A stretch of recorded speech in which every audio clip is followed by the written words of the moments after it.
welcome. We're just getting ready to have a special guest on. Alan Alan David will be joining us shortly on a call, and he'll be talking about his research into what's happening around the future, kind of a precursor to what's around the corner.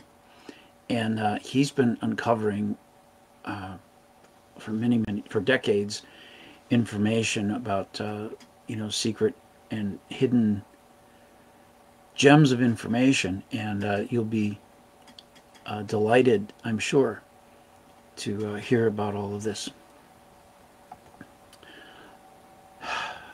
You're watching Joe Baker's Remedy Report. It's a show about bringing harmony to the world through economic innovations, health tips, increased awareness. I like to say the show's for entertainment purposes only. Wink. And well, we'll go from here. Alan should be calling in momentarily. I'll get my headphones ready because that seems to help with the sound. Keep reducing any sort of echo, and then we can have a little better interplay between interjections. All right, I'm all set up over here. We'll just wait for Alan to jump in. If you are into this kind of research and stuff, please share the live show, and we'll see if we can get a nice big audience. I've taken off some of the links in my show notes that have been flagged by Facebook censors as false news, that type of thing. So there's less of a chance that you'll get flagged for sharing it. But whatever. Please forgive me if it puts you in Facebook jail for sharing this. I'll forgive you. This is something I'd like all of us to start doing, is to set up relationships with each other and say, look, I agree to forgive you. I agree to be forgiven by you for anything. And you just don't know what an ocean of value that you're able to tap by just engaging in that. And it's a precursor to protect yourselves and your relationship from divide and conquer techniques that are coming down the road. It's going on all the time. The last 2 years has been a tremendous divide and conquer action against people. And just think back 2 years ago, if you'd entered into forgiveness contracts with your loved ones, where you just say, look, I agree to forgive you for anything, and I agree to be forgiven by you for anything, and they do the same on their side. And I mean, it's almost stronger than a marriage. I mean, I don't know. I want to also promote something here on the show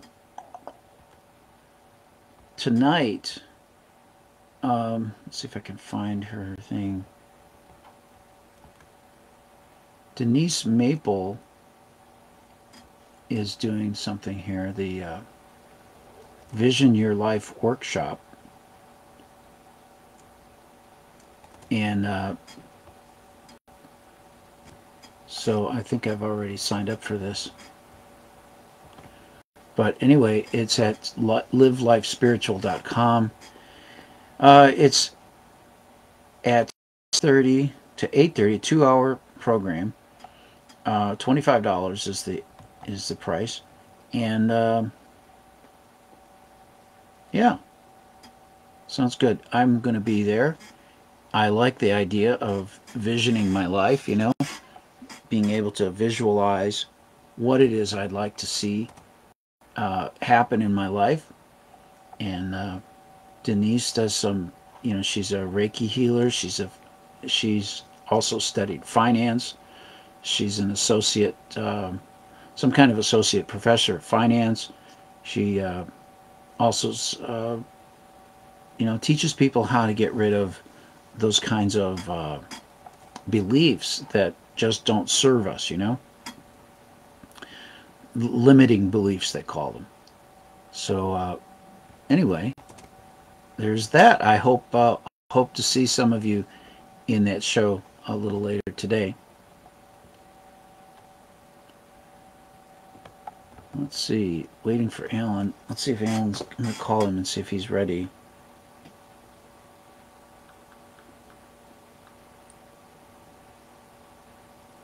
He called me moments ago, asked me to send him the link.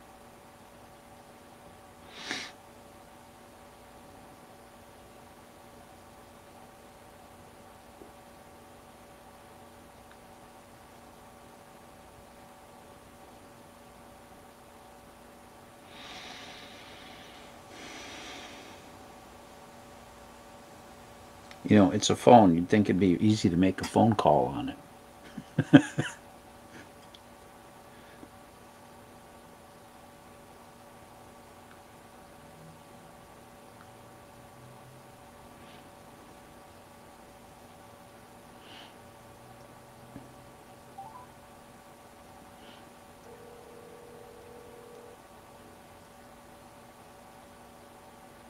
It's ringing. It's ringing.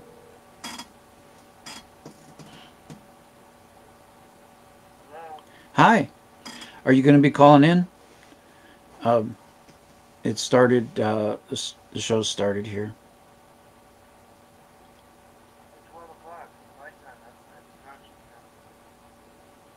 12 o'clock your time? Oh, okay. So I'll wait for you for the second hour of the show then. Sounds good. Or, yes. Perfect. Okay. All right. Bye. Okay.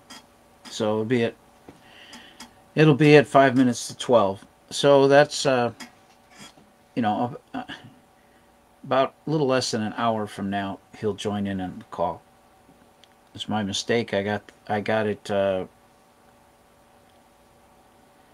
didn't give him the specifics. I was supposed to send him an email, and I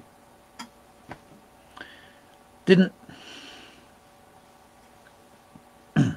So anyway, this whole idea of setting up a forgiveness contract with people,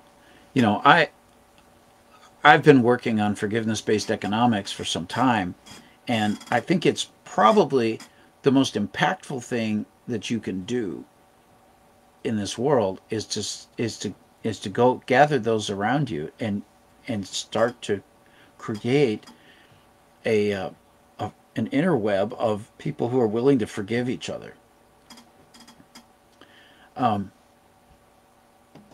It's in some ways it's like giving somebody a blank check. In other ways, it's allowing people to really have a more clear ability to understand their differences. So that's useful, because if you already know that you've got this, the confidence that somebody's going to forgive you, you can literally say what you mean to say to them. You don't really have to hold any punches. You can actually be very upfront, and it, I don't know, I think it allows you to trust them more. In fact, starting that type of thing is, in a very literal sense, a trust. Here, I'll give you the link into the chat room for where you can sign up for that conference tonight. It's a workshop. I should call it a workshop.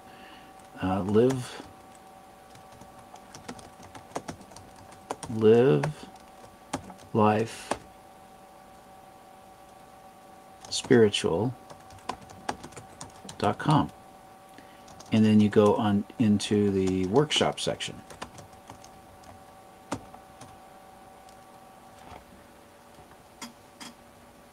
And I apologize if you're watching this. Today is Wednesday, March 23rd. It's 1:10 p.m. Central Time. And I'm going to sneeze, and I couldn't mute the phone. Couldn't mute it quick enough.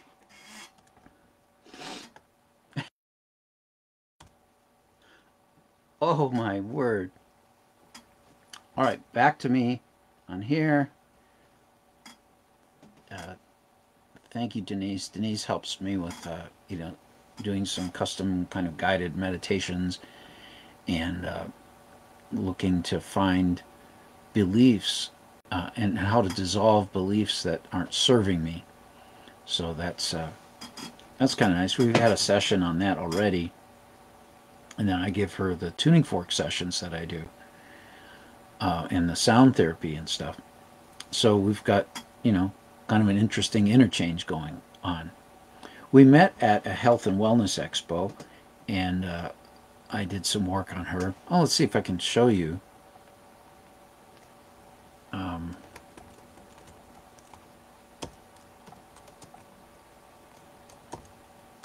Here's a testimonial she wrote for me.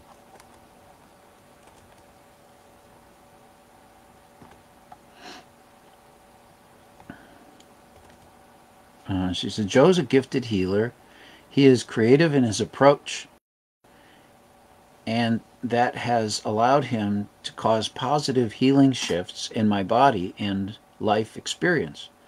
He is always trying new things to further improve on the healing impact, and it shows in our sessions each time.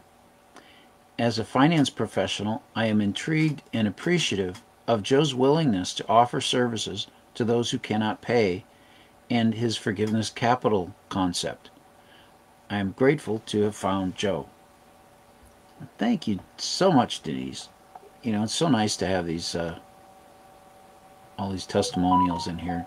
They mean a lot, and sometimes that's what people need before they, jump into having some kind of therapy done.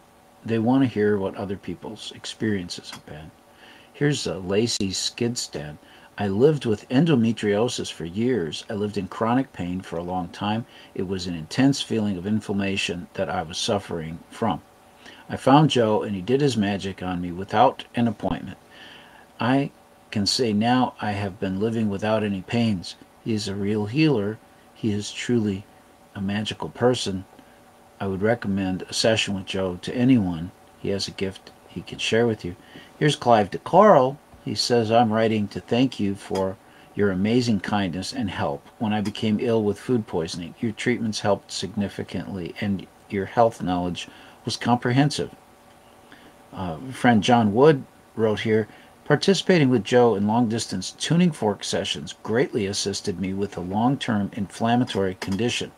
I was treated with respect and assisted as I developed a better outlook on my condition, while feeling genuine improvements in both subtle and intensely physical.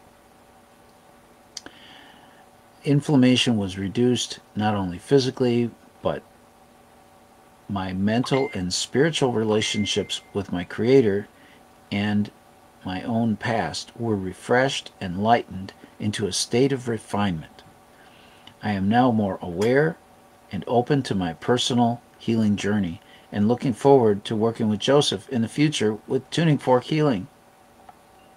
And Earthica's got one in here. It's pretty long. Earthica Star shows up in the chat room from time to time.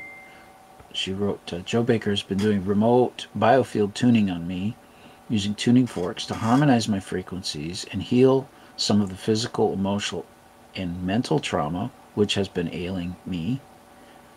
Some new and some that have been ongoing for many years even. I hardly know where to begin, as he has worked on so many areas, but I will attempt to make this a helpful synopsis.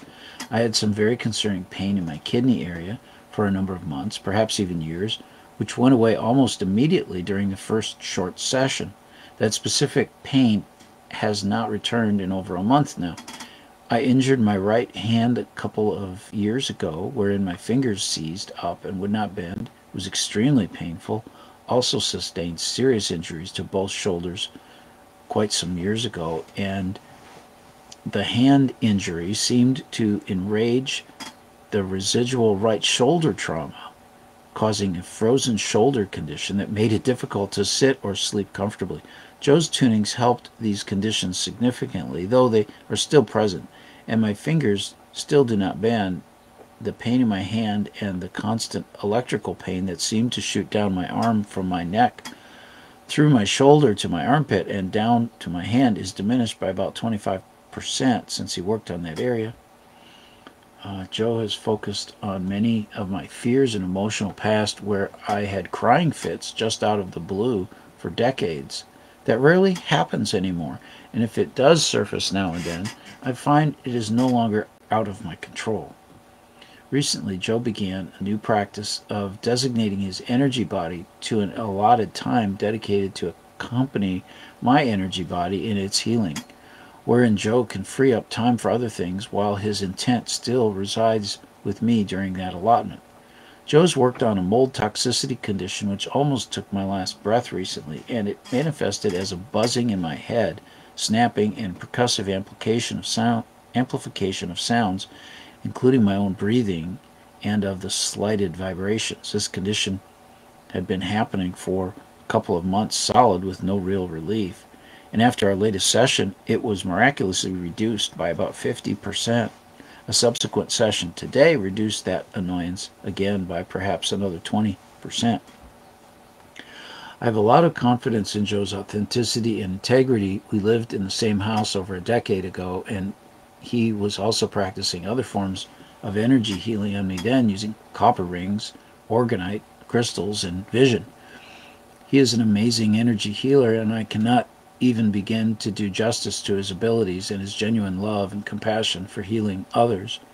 I hope this will inspire you to experience his methods of healing, which can potentially bring a state of harmony to everything in your life, from physical, mental, emotional, and even spiritual affliction, and save you hundreds, if not thousands, on doctor bills, and could potentially save your life, as he's literally saved mine many times over. Joe accepts Bitcoin and other cryptos, which make it easy for you to donate to his amazing work, which I encourage you all to support. Sincerely, Earthica Star. And then here's Nikki Villa. Joe Baker's tuning fork therapy worked extremely well on me during our first phone session. I was wearing noise-canceling headphones. For your information, I wasn't sure that a pseudo-hippie-ish technique would work, but it did. I felt my body was reacting to the different areas he said he was focusing on over my throat and stomach areas. I started burping, which was really surprising. I actually felt a bit nauseous. After all the areas, I felt less stressed and emotional in a good way. I felt like crying, maybe to send off some emotional baggage. I slept well immediately after we were done with the session. It was an amazing experience, and Joe knows what he's doing. Many months later, I realized I got over my fear of speaking up and voicing my opinion. I highly believe that trauma from being strangled was resolved during the session. And here's Eliana Castellanos. I met Joe in 2018. We connected right away. He mentioned he did sound healing. I had been diagnosed with PTSD, which made me very jumpy and sensitive to noise or being surprised. After one session with Joe, the jumpiness stopped. It has been a year and a few months, and the change remains. He's also worked on some of my childhood trauma. I feel lighter, as if I am no longer carrying that heavy backpack of unnecessary trapped emotion. I truly and wholeheartedly recommend Joe to anyone looking to experience sound healing. He's super kind, patient, and sweet, and truly gifted. Thank you, Eliana. Tina of Phoenix, Arizona says Joe has been doing some remote healing work on me for a while with his tuning forks. I can say for a fact that it works, and am astounded as to how powerful it can be at 3,000 miles away. His compassion, knowledge, and dedication to his practice is to be admired. And yes, I felt so much better after his healing sessions. Joe truly has a great gift. Well, some of you have experienced some of my my work here. If you'd send me an email or a message on Messenger, I'd love to get those testimonials up there for others to see and benefit from, so they can kind of gain the confidence to spend some, to dedicate some time. I mean, this is the biggest part of it. It's not so much the cost of paying me, because if you can't afford it, I'm not going to make you pay. I'm just going to have you, sign an appreciation certificate, and I'll figure out how to make money off of that. But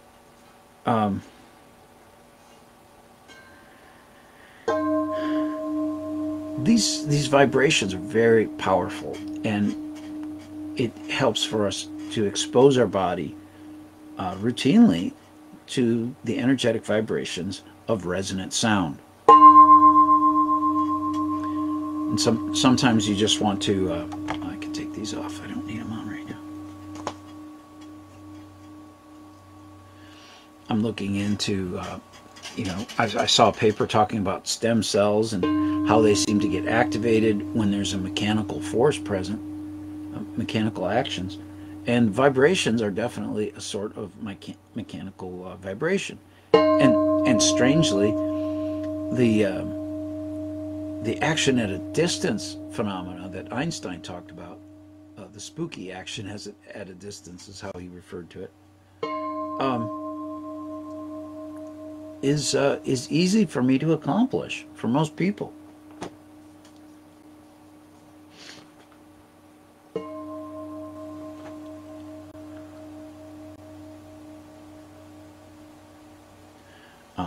One of the things I need to one of the recent big wins for me is a lady named Christine, and she's working with the Coalition for Law and Justice, I think it's called, and she's helping whistleblowers and helping some of the bankers who've been, sometimes the banks try to kill their own people, so they can collect on the insurance policies they put out on them. It's tax-free money. Anyway,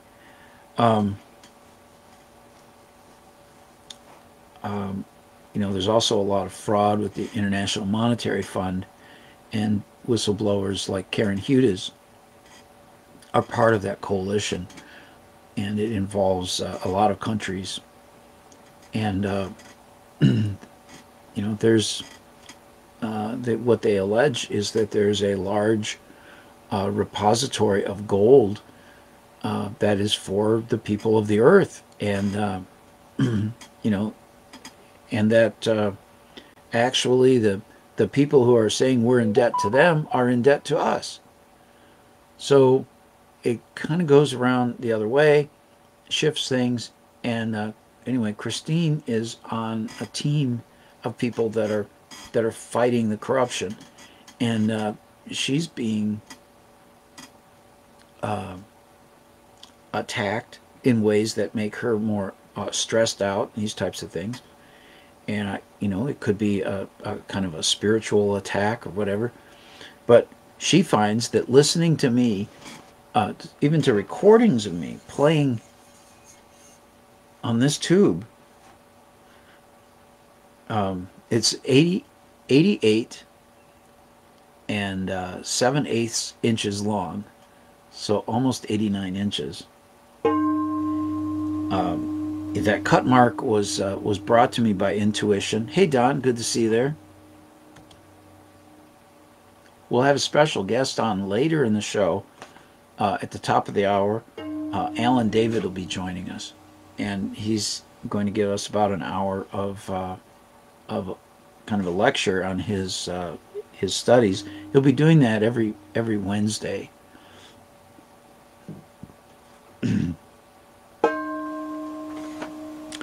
But anyway, Christine said that the stress just melts off of her when she listens to this, and it's extraordinary, And then I've done experiments around the house. If someone's just watched a movie and their heart's all topsy turvy from some theatrical production on television, I'll just hit this thing, and that all just melts right off. So it's phenomenal, you know. And I know it sounds funny. You know, here's a guy just, you know, hitting on a pipe with a rubber hockey puck, and he's bringing harmony to the world. Yeah, that's what I'm doing, bringing harmony to the world.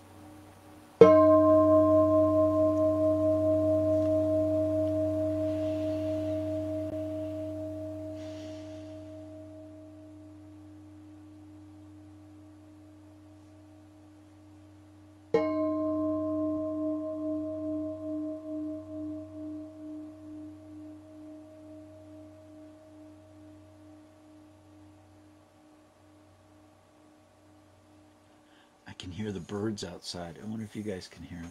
Maybe I could open the window and we could listen to the birds.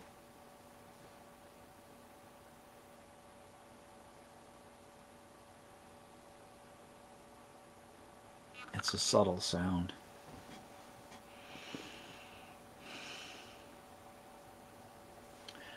Let's take a look at some of the news from G. Edward Griffin's Need to Know News.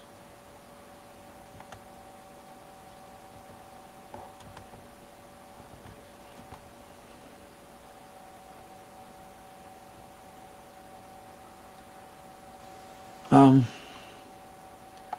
One thing I wanted to talk about is before I get to the Need to Know News stuff, it's about this ransomware alert. Ransomware is where hackers they get a hold of a company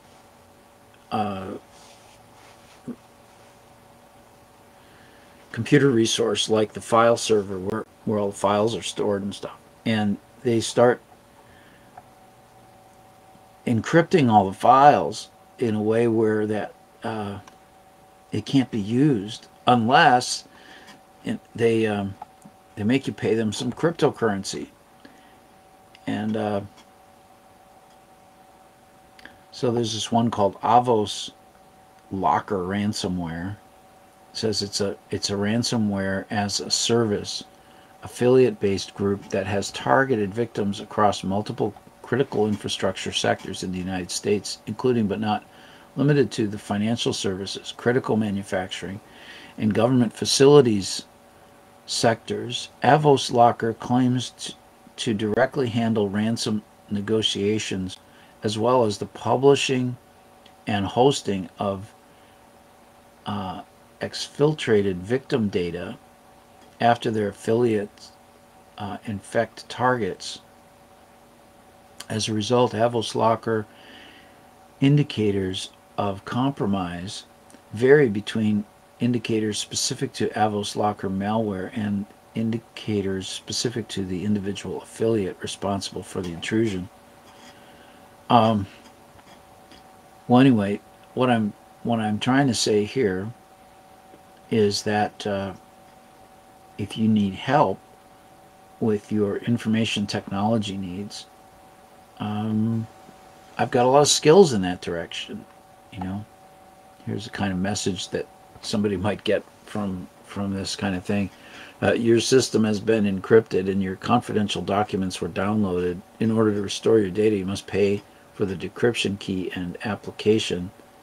You may do so by visiting us at this address. This is an Onion address that you may access using Tor browser, which you may download here. Details such as pricing or how long before the price increases and such will be available to you once you enter your ID presented to you below on this note in our website. Contact us soon because those who don't have their data leaked in our press release blog and the price they'll have to pay go up significantly. Anyway, you know, and the big thing that not a lot of people know is that most of the times companies will pay the ransom for these things, or surprisingly a large number of them do. So if you'd like to, look at strategies for how to keep your files safe and backed up, and so that you have a strategy for restoring your files um, in a timely way. Um, I can help with those kinds of things.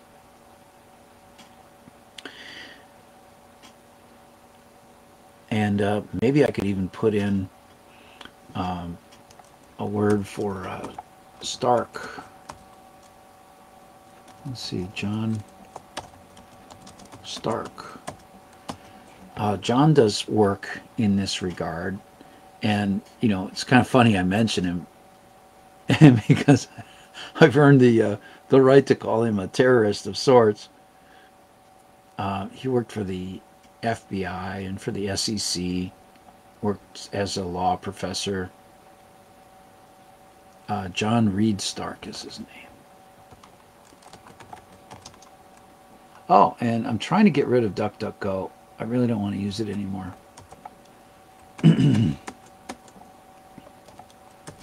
But I'm not sure Xquick is any better. Guess I'm kind of just falling on the wrong side of the whole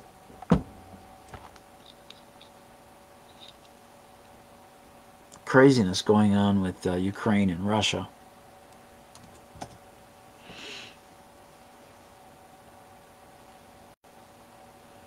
Here we go, johnreedstark.com. He does this kind of work as well. Anyway, I issued $1 million worth of forgiveness to John Reed Stark for some comments that he made. So, I don't hold a grudge on him or anything. I've actually issued the forgiveness. So anyway, I'm kind of giving him some free advertising here. He does a lot of work with cybersecurity and incident response, penetration testing, ransomware recovery, Board of Directors Advisory Service. Here's the part where I don't agree with him much on is the SEC and FINRA compliance. He was saying, he was warning people that they'd go to jail if they didn't comply with the laws from the SEC and FINRA. And I just, on LinkedIn, I asked, well, what evidence do you have that those laws apply to anybody? And he didn't give any evidence. And in the notice I said, well, if you don't give any evidence, then, it's basically kind of terrorist threats that you're making.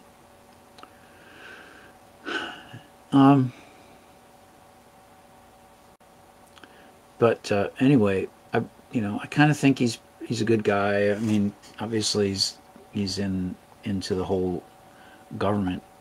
He's bought the government stuff. He wrote this book, the Cybersecurity Due Diligence Handbook.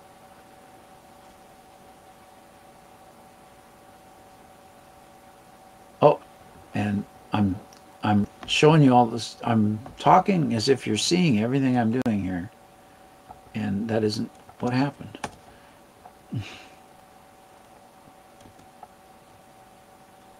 This is his website, and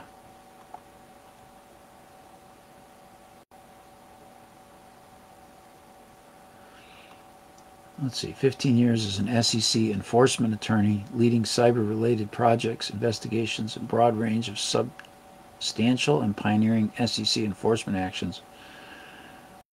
11 years as founder-in-chief of the SEC Office of Internet Enforcement.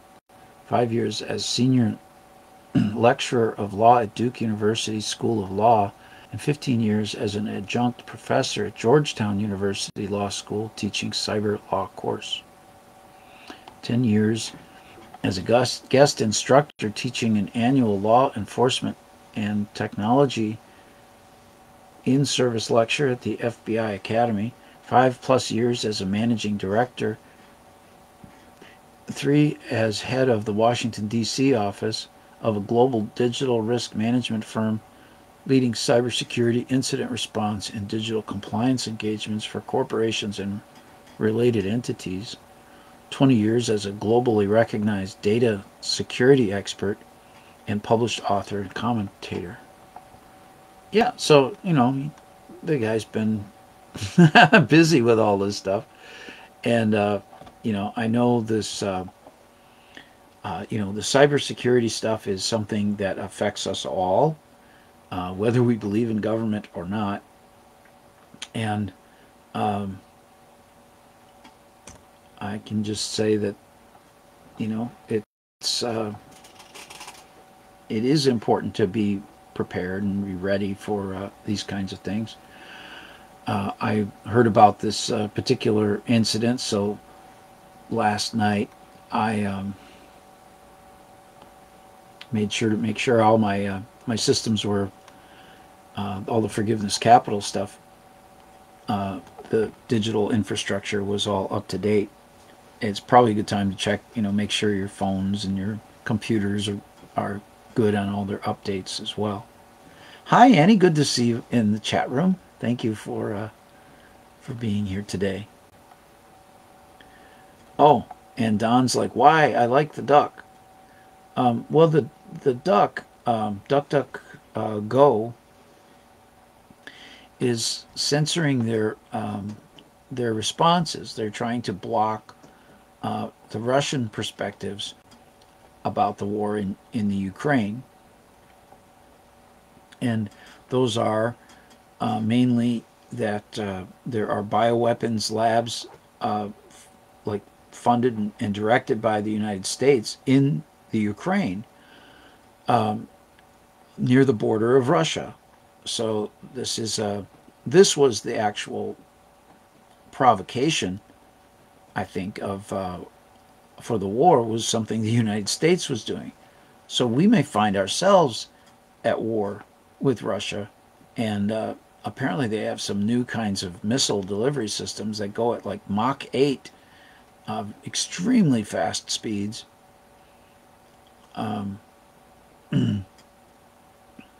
So it's, I think, like 5,000 miles an hour or something.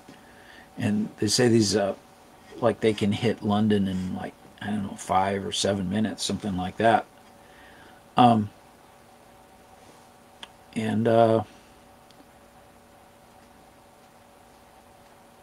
So anyway, we should probably be getting Joe Biden to stop the sanctions on Russia. Or, we may face a lot of death in the United States.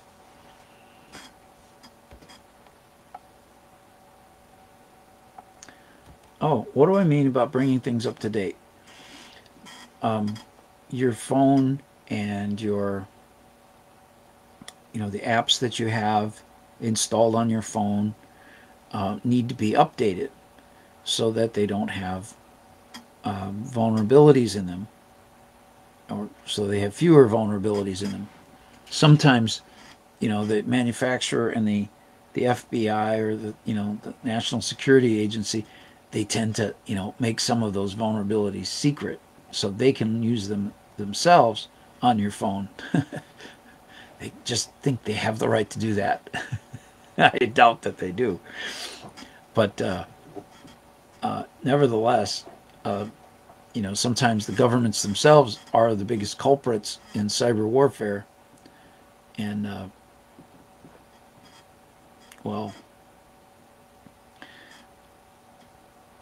but in any regards, it's good to keep your devices, up to date on the security patches that are put out there. So, like, Windows laptops, they have the Windows update. You might run that and check, make sure that you're up to date. On your cell phones, you might go in somehow, find out how to do the security, how to run your updates on it. And it's a time to run a tight ship, because there's all kinds of nefarious stuff going on in the world with this whole Ukraine situation and such. There's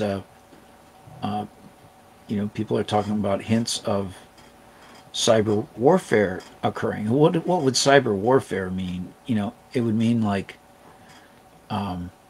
Well, we had an example of that about a year ago in southeast United States, and I think it might have even affected Florida, where those who drive cars, experienced gasoline shortages because the company that ran the pipeline for the fuel got hacked, and their computer systems went down.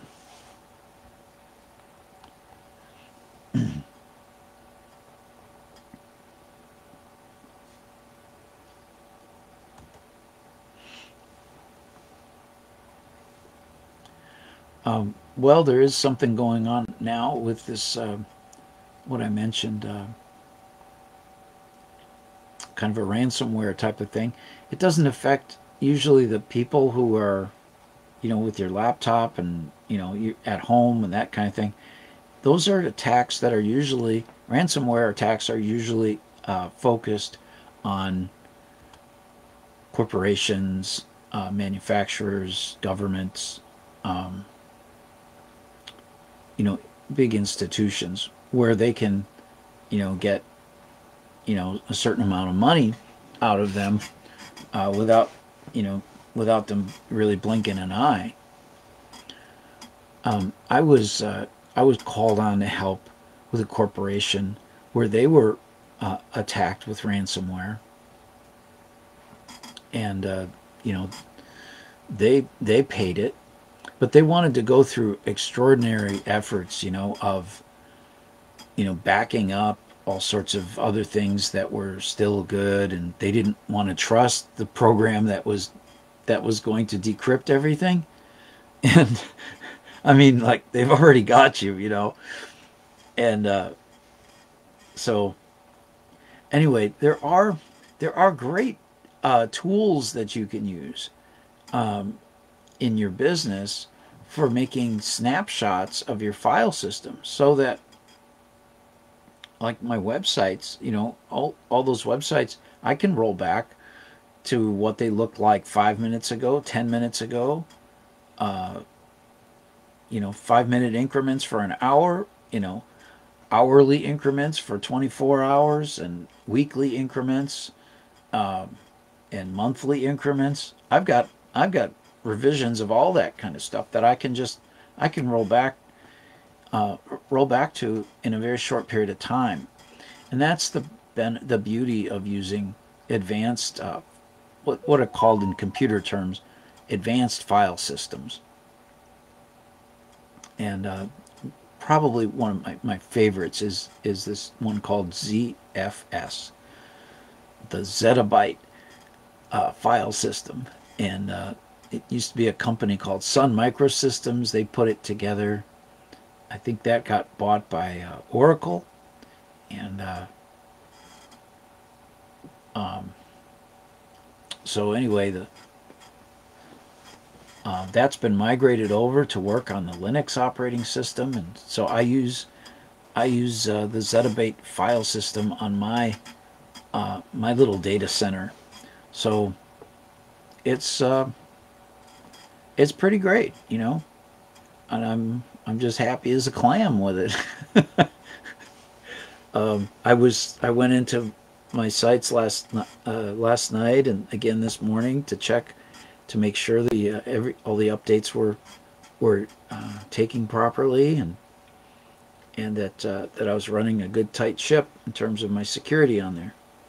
I mean, there's things I'd like to do to improve it, but so far I'm pretty pleased. It's been running for a couple, well, since 2017 or so, I'd say. I've had the Remedy. That's when I put the RemedyCoin.com site up. I use WordPress as for the websites, and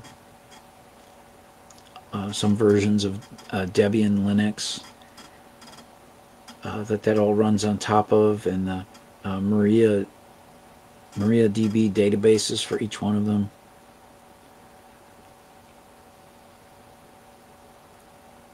Well, let's get back to doing some sound therapy. What can we do today? Does anybody have... We've got about 15 minutes before Alan comes on the show, and then I'll pretty much give it over to him for an hour. But this is the premise of how biofield tuning works, is that, and if this bothers you, speak up. I'll just hit it shortly and briefly, and if anybody's having a problem with it, let me know.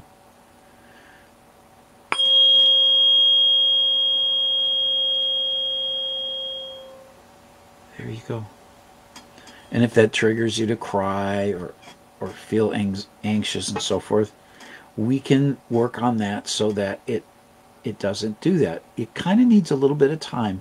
Your body sort of automatically tunes itself using a resonant sound from the tuning fork, and it helps to deal with some of the past traumas that you've had. And then I have this stone. If it's too much, you just kind of imagine you're taking this stone from me. I'll pass it to you through the camera. Here you go. And it's a black tourmaline stone, and you can hold it just above your belly button, a little higher up your toward your chest a little bit, a couple 2-3 inches. And I mean, I know it sounds preposterous, but you'll feel the difference if you imagine you're holding that stone right above your belly. Here we go, another time.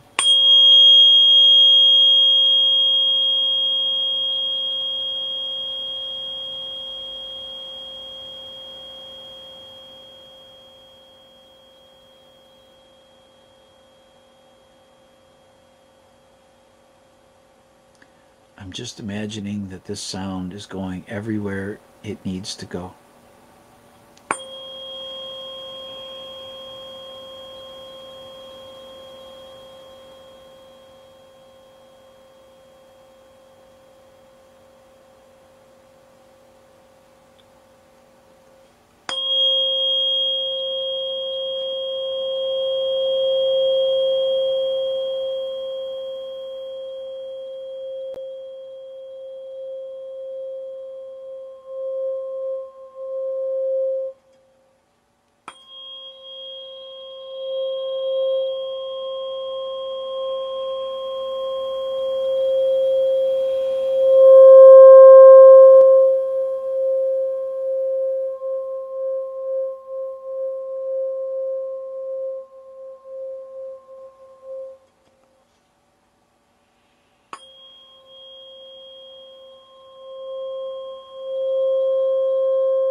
That's nice. And if we do a private session, then it'll work on your timeline. So we take your the area out to the side of your body, 6 feet out, and we kind of comb through it. So here I'll start with. And again, thanks everybody for sharing the show out. Alan David will be on at the top of the hour, which is about 10 minutes from now, and he's going to talk about his research.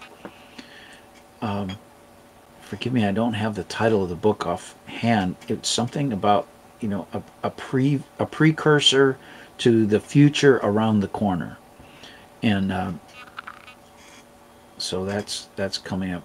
We're excited about that. But if you'd like to arrange a time to do a healing session, with me. Here's my phone number in the United States, and it's a remote type of thing. We do it over the telephone or video chat. Video chat works best. I like to have some biofeedback. It's a fancy way to say whenever you feel something, I'd like your fingers to be in the picture so you can kind of just gently wiggle them. And that lets me know, we found a place where on the timeline where this is working. And if you can't pay, that's not the important thing. The important thing is that we can create value between my skills and what needs to be done in your body. We can correct things like problems that you have in terms of PTSD, or maybe just some part of your body isn't healing right. And well, there's a lot of things that we've discovered in this biofield tuning type of thing where there's something wrong out in the biofield on your timeline, a trauma that's affecting how you behave, how you heal, how you grow, how you think. And by clearing that away with the tuning fork, even if you're 3,000 miles away from me, it can make tremendous changes in your life. And I see that as a value. Like if there was something, if I could get somebody to do some of this stuff for me, it'd be wonderful. I mean, I'd have, I've got a world of trauma from the police trying to kill me back in 2009. And I mean, a lot of it I've worked on. I've actually made some great strides in that. But to have a practitioner like myself work on myself would be awesome.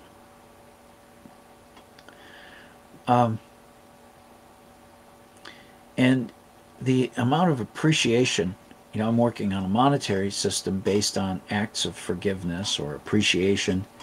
And, I can send you a certificate. I haven't made it yet, but I can send you a certificate that you can fill out that, talks about the event where I helped you with these therapies, and how much of a big difference it's made in your life. So you can put a price on your appreciation that's far more than I might charge you, right? And how people always say thanks a million. That was great, thank you so much. And they want to express it in terms of dollars, but dollars are a rare commodity, but appreciation is not. But yet dollars are not just a commodity, they're a measure of value. So while the dollar's still here, we can use it to express certain amounts of forgiveness and so forth. Hi, is it working?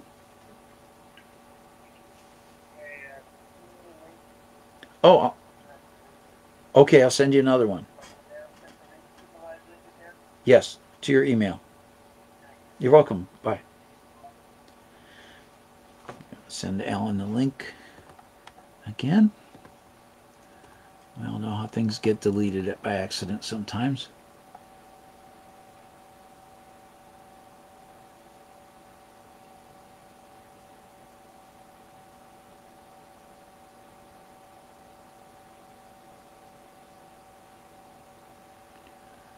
Do, do, do, do, do, do, do.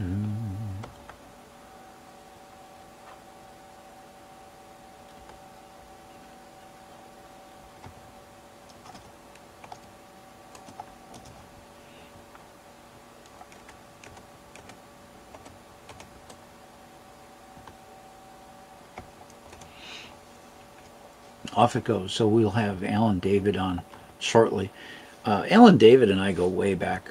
I apologize. I haven't been watching the chat room. Hannah says, looking fresh today. Well, thank you. You know what I do?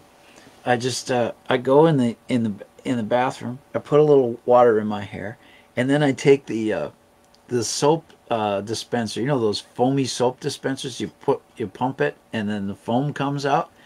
I take a little bit of that and I suds it up in my hair and I comb it.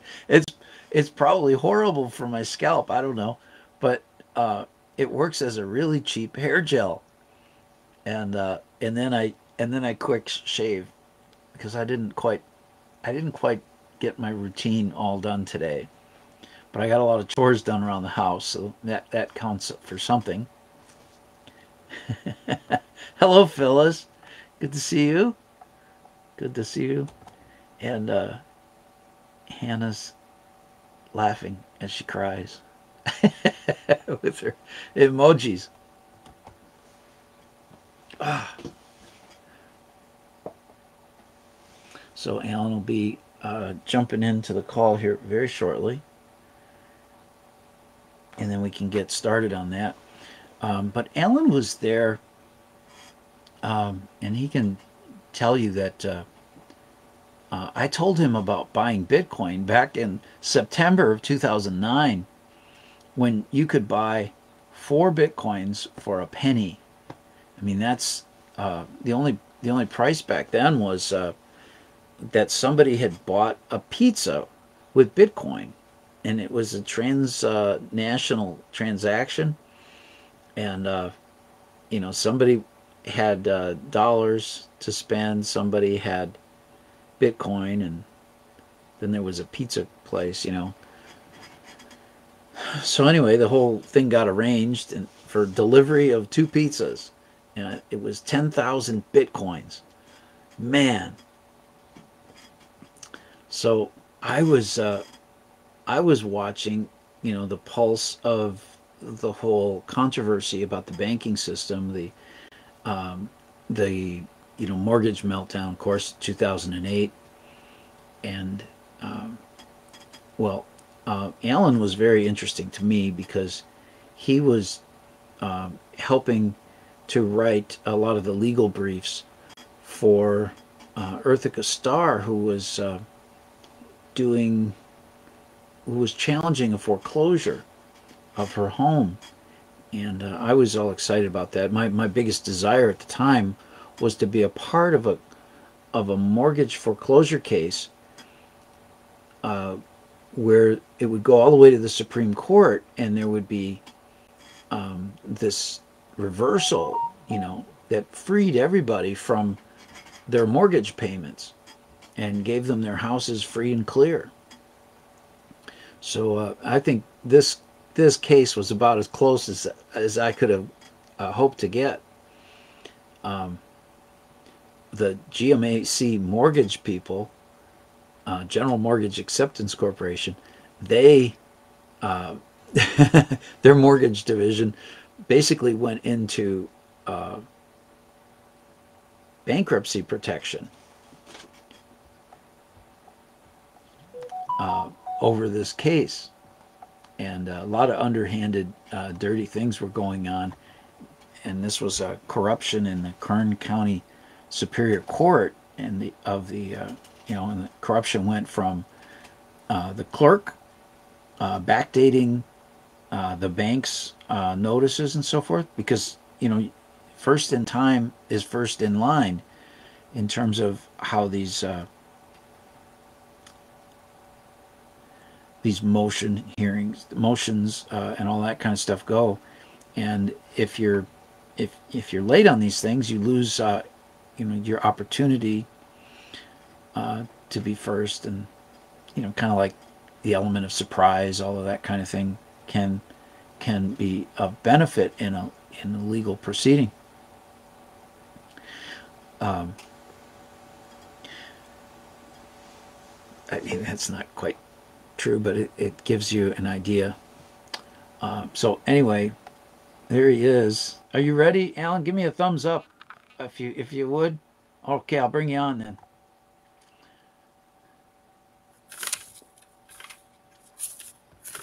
Great. Swap this around. Maybe do it like that. That looks pretty good. Hello, Alan, and welcome to the show. How you doing, Joe? I'm doing great. It's a really nice day here. I mean, the sun's not shining. We've got mostly mostly cloudy skies and a little bit of rain. Do my Yeah. little weatherman bit. How's everything on your side?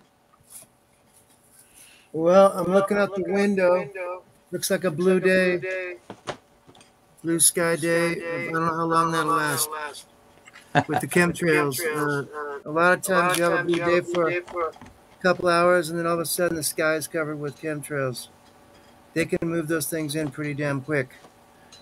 Yeah, they can. It's like a military operation, and yeah, we'll get into that someday and talk about chemtrails till the cows come home. Well, I have all kinds of documents and stuff. It's like weather modification, history. I got it all. So there's nobody Well, that's going to. It's a conspiracy theory. It's complete science. They've been trying to change the weather. Hell, back in 1800s, Nature magazine put out this article, and that's 18 something. And what it was talking about was a bunch of scientists got together. They went north to study the aurora borealis, the northern lights, and to figure out how to harness that energy to use as whatever, which, of course, would have went to a weapon. They would say it was a tool or, to harness it for science or to help mankind. But they always hijack anything and turn it into a weapon. yeah, So, I mean, if they were doing this in the 1800s, trying to figure out how to harness the energy of the northern lights, the aurora borealis, scientists were doing that in the 1800s. What the hell do you think they've been doing since then? I mean, they ain't telling us about under the secret dumbs, deep underground military bases. I mean, that's a long time, man. We're in 2025. A lot of shit has happened since the 1800s, and scientists were talking, doing that then, And if you go read about Atlantis, 12,000 years ago, well, guess what? They were apparently doing the same kind of shit back then, and they ended up under the sea, and they call this New Atlantis. So you tell me what's going on. Repeating the past repeating the past. in variations. I mean, Albert Einstein said, uh, repeating the same behavior, and expecting a different result is the definition of insanity. So what does it mean when they call this New Atlantis and they start doing the same shit, trying to do the same thing Atlantis was doing? What is that? Atlantis went under the ocean, so you expect a different result? Einstein would say you're insane, right? Yeah. Well, I do the same thing a lot of times, expecting a different result, but I'm looking at metaphysical inputs, and I'm Yeah, thinking that the metaphysical input is a little different each time I try it. yeah. And then I try to observe, like, what is it what is it about this that I'm not getting right, For me, Yeah. it's more of a mental exercise to try something again. But they'll call me insane, whatever.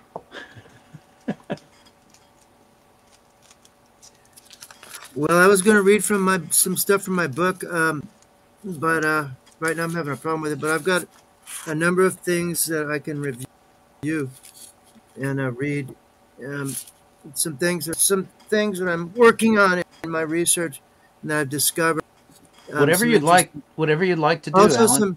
some And interesting quotes okay, that are going in my book. Some of them, like one of them right now. I don't know if you guys have heard this, but you can, if anybody out there is listening, give a thumbs up or something if you've heard this one before or you haven't heard this quote.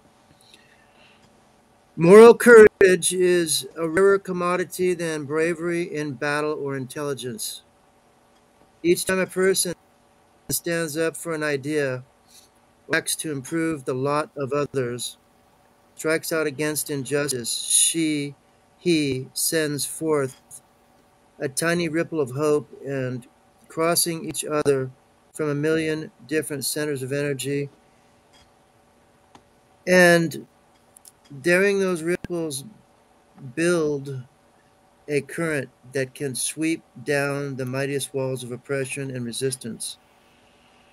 RFK. That was Robert F. Kennedy that said that. And, I hadn't heard that one until recently, a while back, so I decided it was, it might go in my book. Yeah, But I like that one. most people don't know, probably because you're not taught law in school, what's the definition of body politic? They call a nation or a state, nation state, they call it a body politic in law. And I want to give the source and origin of this to find the definition of what the hell is a body politic. The collective body of a nation or state politically organized as exercising political functions. Mune versus Illinois, 94 U.S. 124, 24 Law Edition 77. So, the basis of a nation is supposedly, body politic, supposedly a contract. And I'm going to go into more of that later, but not right now. I'm going to lay the foundation for the whole history of the United States, where it came from, and the limits of power.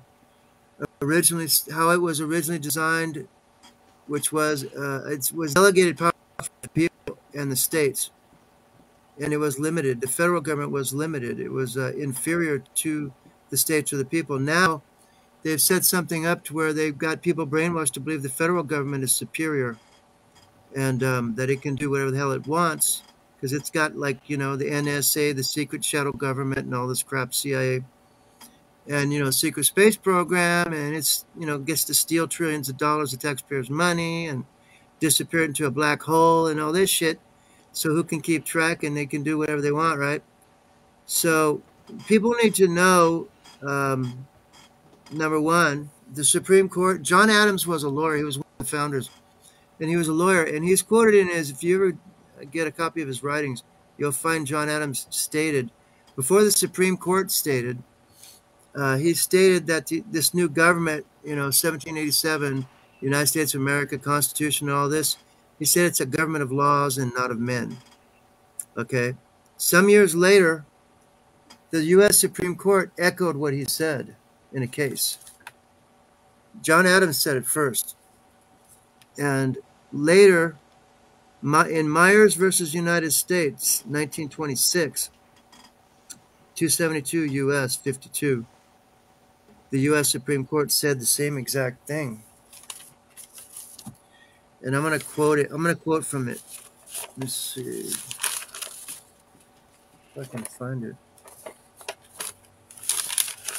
Okay, right here. All this stuff is so important, because when you actually have to do battle in a court or something like that, you can go to these fundamental truths of information. You can cite this type of stuff, and it dispels the current presumptions of authority that people try to bat you around with.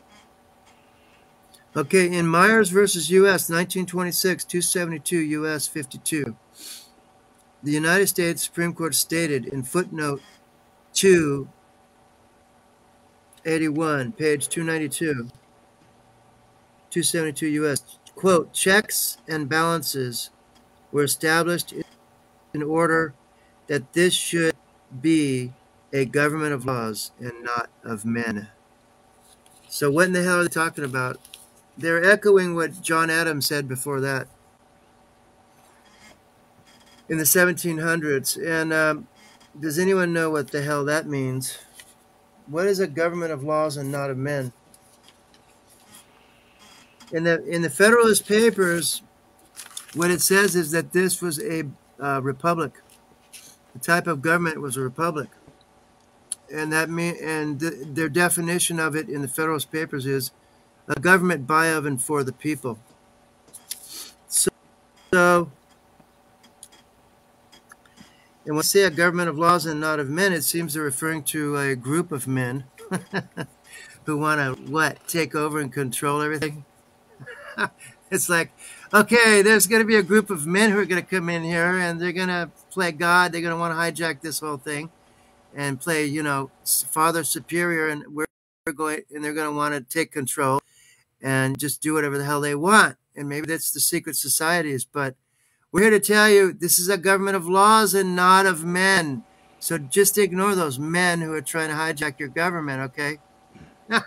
And follow the law, but has it been done? That's the question. No, they're way outside the law, okay? They're way outside the law. I'm going to give some references where you guys, if you want to do some research about this, Federalist Papers, get a copy of the Federalist Papers online free. Look up Madison's statements regarding Patrick Henry's objection that the Constitutional Convention had exceeded its sanction from Congress because it was supposed to be a modification of the Articles of Confederation. That's what they were meeting for, just to modify the current government. And once they got in their private meeting, they just totally hijacked it and created a whole new form of government. That's what was created after 1787. It was fully ratified in 1791 with the Bill of Rights. And there's a whole situation that people are never taught about in school. There was this conflict and controversy over the creation of this new government. And you can read in the Supreme Court case of West Virginia State Board of Education versus Barnett, 1943, 319 U.S. 624, a statement by the Supreme Court, which most people who read it, they're not going to have a clue what they're talking about because it's a brief reference. I'm not going to read it right now, maybe later some other time, but I'll give you a brief, concise idea what they said. They referred to a promise that had been made. And what they said was, if not for the promise of an amending Bill of Rights, it's doubtful that we would even be here today. And then they go on and talk about other things. They don't elaborate what the hell they're talking about. Does anyone have a clue what they were talking about? And that's the case of, you can find that statement, Supreme Court, United States, okay, in 1943, West Virginia State Board of Education versus Barnett, 319 U.S. 624. Get that case, and you can read it, and they don't elaborate or tell you what the hell they're talking about. If you're not a student of history, you're not going to have a clue, and you're not going to know what they're talking about. What do you think they were talking about? Promise. It was a compromise. That there was something that was repulsive about the U.S. Constitution, and that there was a promise then that there would be amendments to it, and that those would be added on later, through a constitutional convention or something. Well, it was the promise of a Bill of Rights that the states would have the right to amend the document with a Bill of Rights so that there would be a guarantee of unalienable rights that were from God and not from man.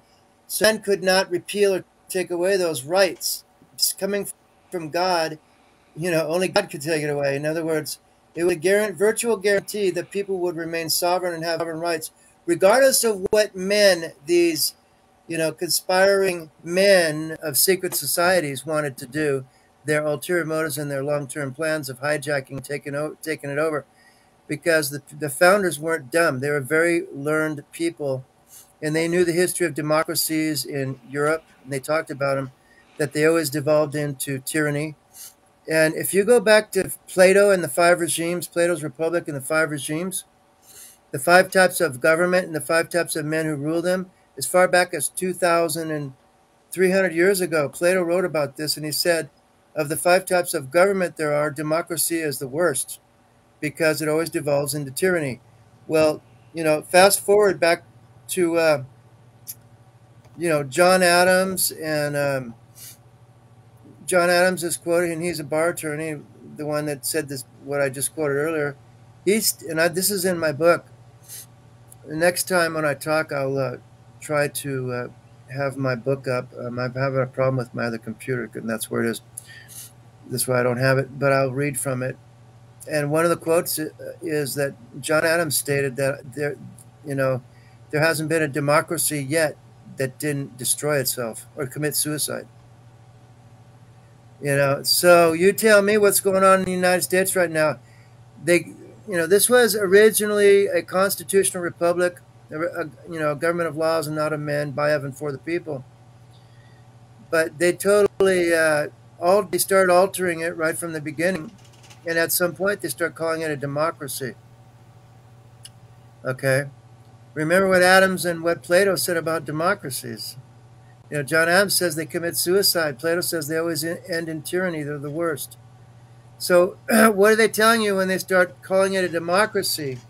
After they, did a couple of amendments to the Constitution whereby the senators are no longer appointed by their state legislatures, but by a general election, a democratic election. Everyone knows the senators. The Senate is the key to the government. They're like a major check on the larger body of the legislature. They're a major check on laws. They're a major roadblock to tyranny through the judicial process. I mean, through the legislative process. So what they did was they converted to, instead of appointment by the states, they converted it by amending the Constitution later, making them elected in a general election. And then they started calling the United States a democracy. Look at what's happened in the last 2 or 3 years. You see how all the riots, burning down buildings and shooting people and all kinds of crazy shit was going on, huh? Destroying monuments, trying to get rid of all that stuff. If you read the 10 planks of the Communist Manifesto, you'll see what was going on there. And it's a plan, Chinese communists and all this stuff, communism. There's a lot of stuff you can research to find out that this was all planned. It's all been planned. And trying to collapse the economy right now and to cause chaos because they want to change completely, hijack and take over. But you're saying that if you observe that this Madison statements concerning the changing of the government from one form to another, that in there they talked about how democracy was always going to end in a problematic fashion, and another aspect. What's his name is on record as saying, he's a lawyer, John Adams. He's straight up said, there's never been a democracy that hasn't committed suicide. So why would they convert this from a republic to democracy unless they wanted it to commit suicide? That's what they're doing right now. They're trying to destroy the United States. Commit suicide from within. Thomas Jefferson stated, I wasn't there, but my research says that they attribute this quote to Jefferson, that he said, if this new form of government that we've created here in 1787, right, or 1791, is ever overthrown, it won't be overthrown by a foreign invading army or enemy. It will be overthrown from within. All of these people said this. After the convention, there's a story of Benjamin Franklin walking away out of the convention, crossing the street, and a woman saw him and asked him, Mr. Franklin, what kind of government have you given us? And he's reported to have stopped and turned around and looked at her and said, a republic, ma'am, if you can keep it. What is he suggesting? He's suggesting there's people going to be coming right away to try to destroy this, to try to, turn it into something else. And that's what we have today. They say it's a democracy, but it's not. In my book, I'm going to reveal that it's a hybrid form of government that's never existed before in the history of the world. The United States, according to Claire Prophet, who claimed to be channeling the Lords of the Seven Rays, is an experiment of the Great White Brotherhood. Okay, she said, and I'm going to reveal all this stuff about the occult and hidden side secret societies. She said that the Earth itself is an experiment of the Great White Brotherhood. The human race is an experiment of the Great White Brotherhood, and the United States of America is an experiment of the Great White Brotherhood. So therefore, what? You have to find out who the hell and what the hell is the Great White Brotherhood. Well, I've been studying this shit for decades, and the occult and spiritual side of everything, secret societies, and I have stuff you've never heard of before. I'm going to reveal it in this book, in a number of books. You know, if you want to find out the real deal, you should, you know, prepare to get that book. There's going to be free downloads at some point, but I'm going to need some money, and I'm going to try to raise some money because I'm basically I don't have very much money. I'm if I was to lose the place I live at right now, I'd be living under a bridge. Okay, that's the I'm in a bad economic situation. Trying to improve on it, but what it is the United States of America was the creation of secret societies. Some will say a secret society, but it's not. It's a number of them who were working together, a number of secret societies. And what people, or perhaps the majority of people, do not know is that what is called the United States of America was the creation of secret society members. Now, I want to bring out the difference between citizens and sovereigns. Um, People say, you know, yeah, we're citizens, you know, blah, blah, blah. The Supreme Court basically says the people are sovereign. In the case of Chisholm Executor versus Georgia, 2 Dallas 419, 1793. And the same thing, it's also stated in Myers, the case I just quoted from, Myers versus U.S., 1926. It's also stated in Yickwo versus Hopkins, 1826, 118 U.S. 356. And I'm sure there's others. Okay, so what is sovereign? What is that? What is a citizen? What is a sovereign? What's a government? Phyllis asks, "What's the name of your book?" The book is The Future Around the Corner. And then there's a subtitle. I'm not going to read the subtitle, but it's The Future Around the Corner. Now, do you know the difference between being a citizen and a sovereign? Is it the same thing? Different. If you want to find out what the Supreme Court says about it, about sovereignty and the sovereign, send me an email and I'll forward these cases to you if you can't find them. Chisholm Executor versus Georgia, 2 Dallas 419, 1793. Yickwo versus Hopkins, 118 U.S. 356, 1826. Myers versus the United States, 1926, 272 U.S. 52.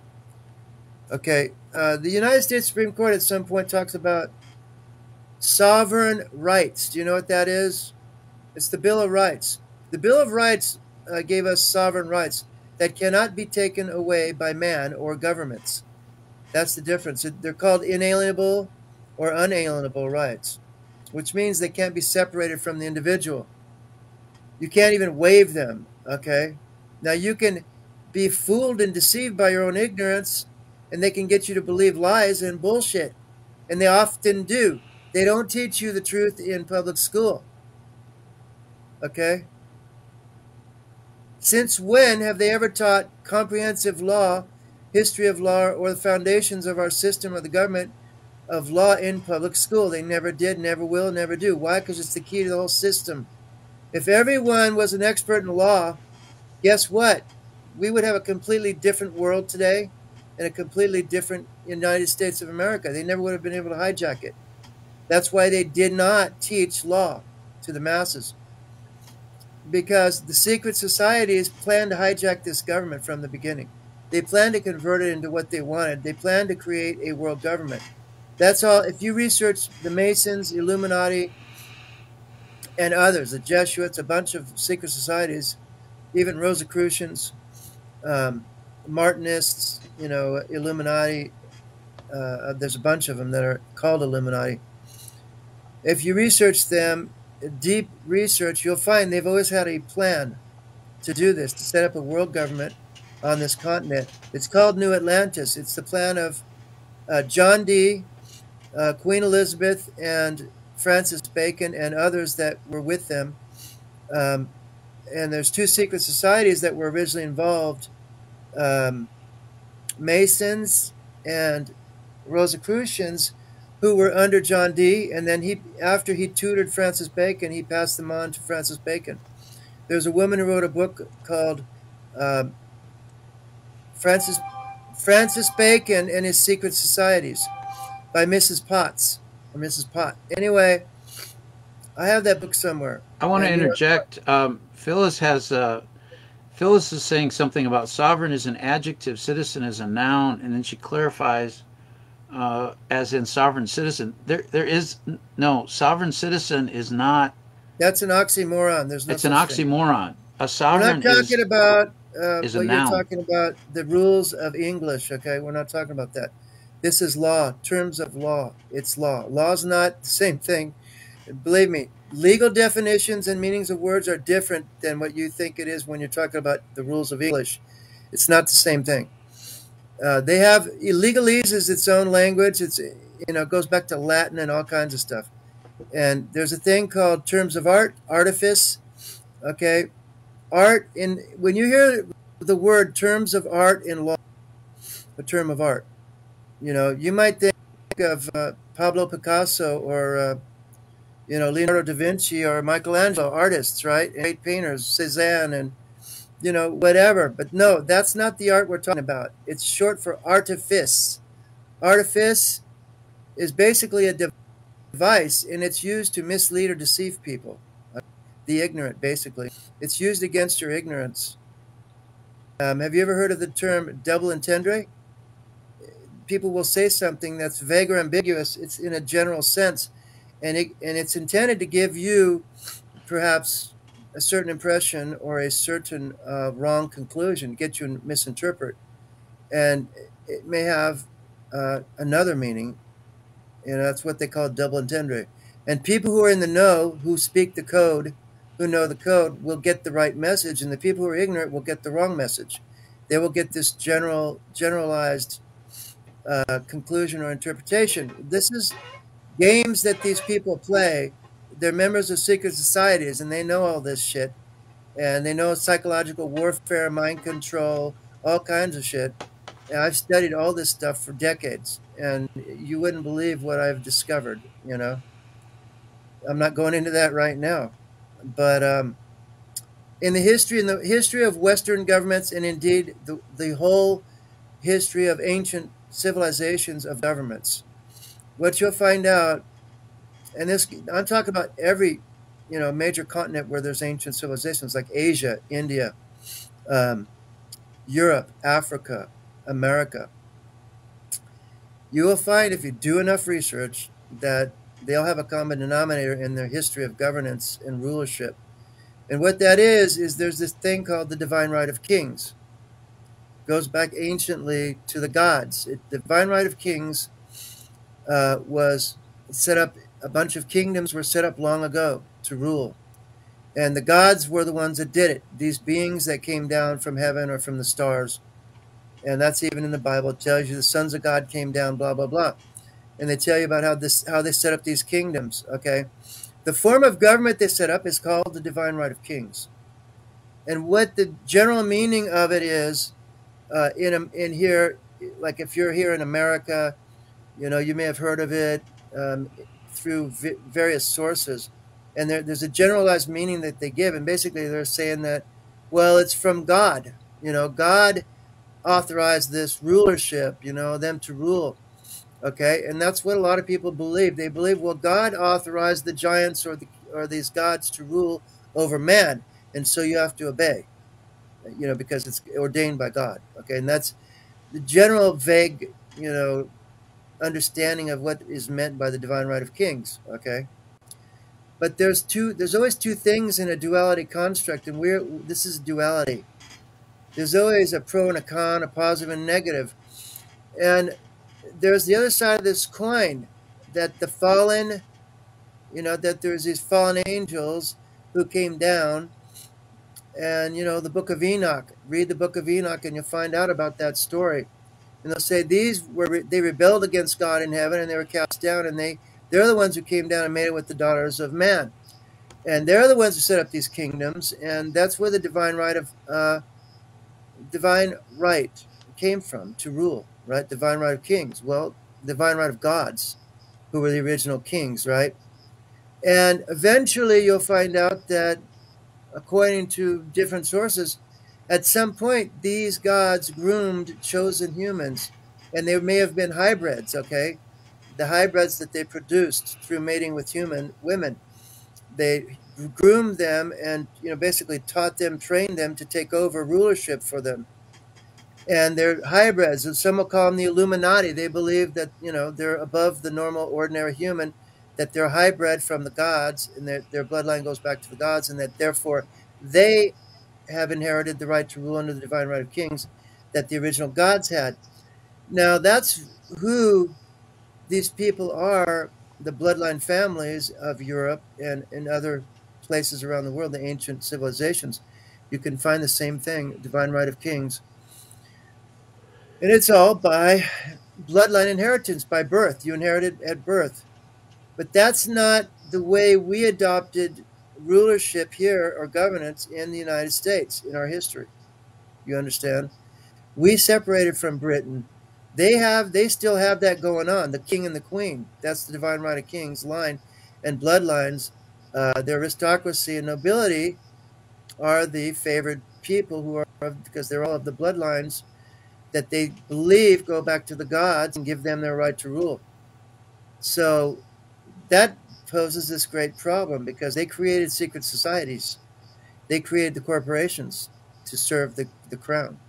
The original corporations were created to serve the aristocracy, the royal crown, the bloodline families.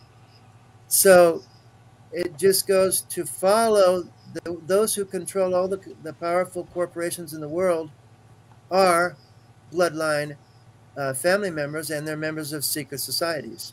And that's who's controlling the corporate core world, the banking world. These are all the same people, and they're all serving the same, agenda.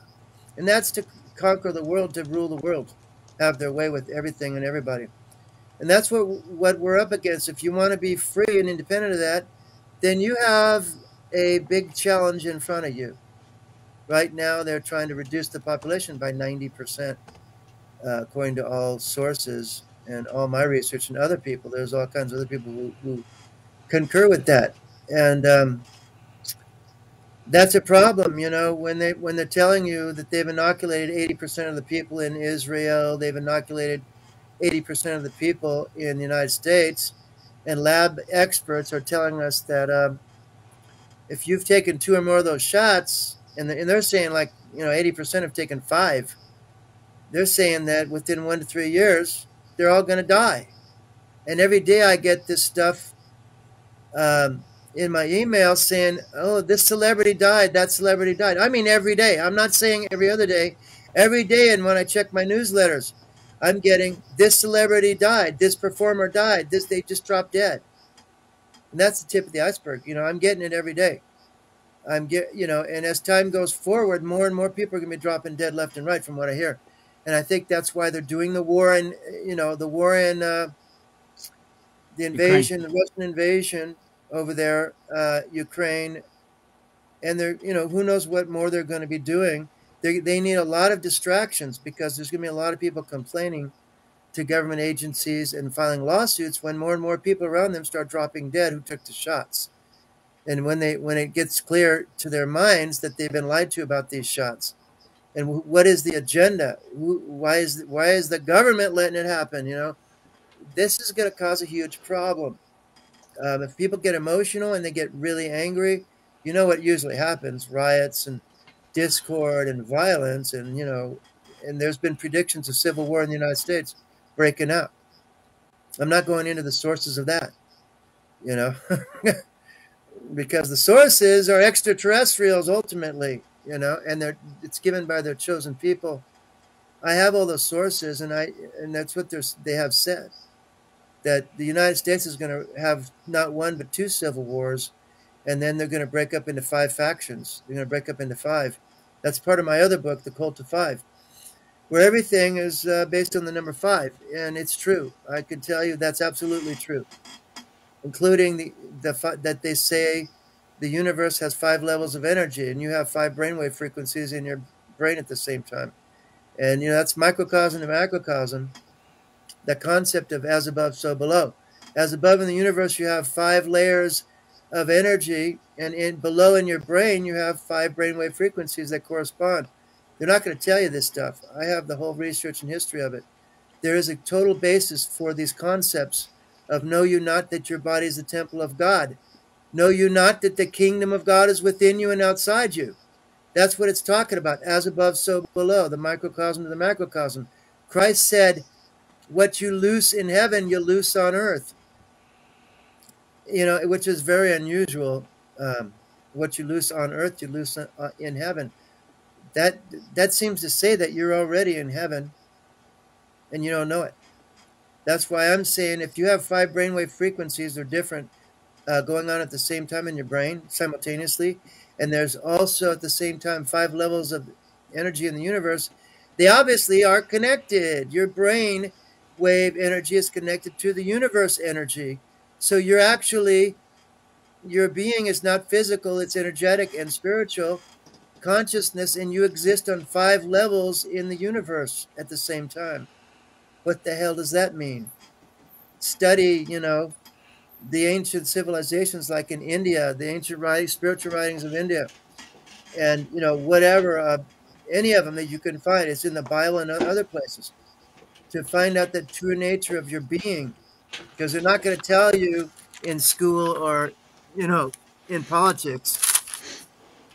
Back around 2009, you introduced me to this idea that about your book, the Cult of Five Conspiracy to Control the Future of the World, and just that title has just stuck with me, and I can't tell you how many times I have observed the number 5 being used in all kinds of things. Everything. It's to in control the news. Everything. Mm-hmm. They use it to control everything. And right. I mean, Buddha, they say Buddha first met with 5. Jesus first met with 5. He first gathered 5. That's all fact. All these banking organizations started with 5 men, 5 organizations, every last one of them. They even have set up an organization to NASA, to a treaty to control space, and it's 5 activities you're allowed. I mean, I can go on and on and on. It's endless, and it's absolutely true. Your body is a shrine to the number 5, okay? And what does that mean? There's 5 brainwave frequencies, 5 openings in your head. You got 5 senses, and they all amount to touch on different levels. They're 1 and 5, 5 and 1, and I can go on and on. There's another set of 5s connected to your lungs and connected down into your nose inside, and you got 5 digits in your hands and feet above and below, and 5 up in your head, and 5 inside and outside. 5 spheres in your brain, 5 brainwave frequencies. This is by design a shrine to the number 5. It's the worship of the number 5. In India, there's 5 temples. It's Shiva. And the 5 temples religion, Shiva in India, are basically 5 cycles of time. And they are what's known in science as the 5 great cycles of our solar system. And they correspond directly with the temples of Shiva. And I'm not going to go into all this, but they're the 5 great acts of God, and it's the Kali Yuga, all kinds of stuff. It's going to be in one of my books. But that's all. I've also deciphered, everyone has a personal code. The code of life is impersonal and personal. It's, objective and subjective. For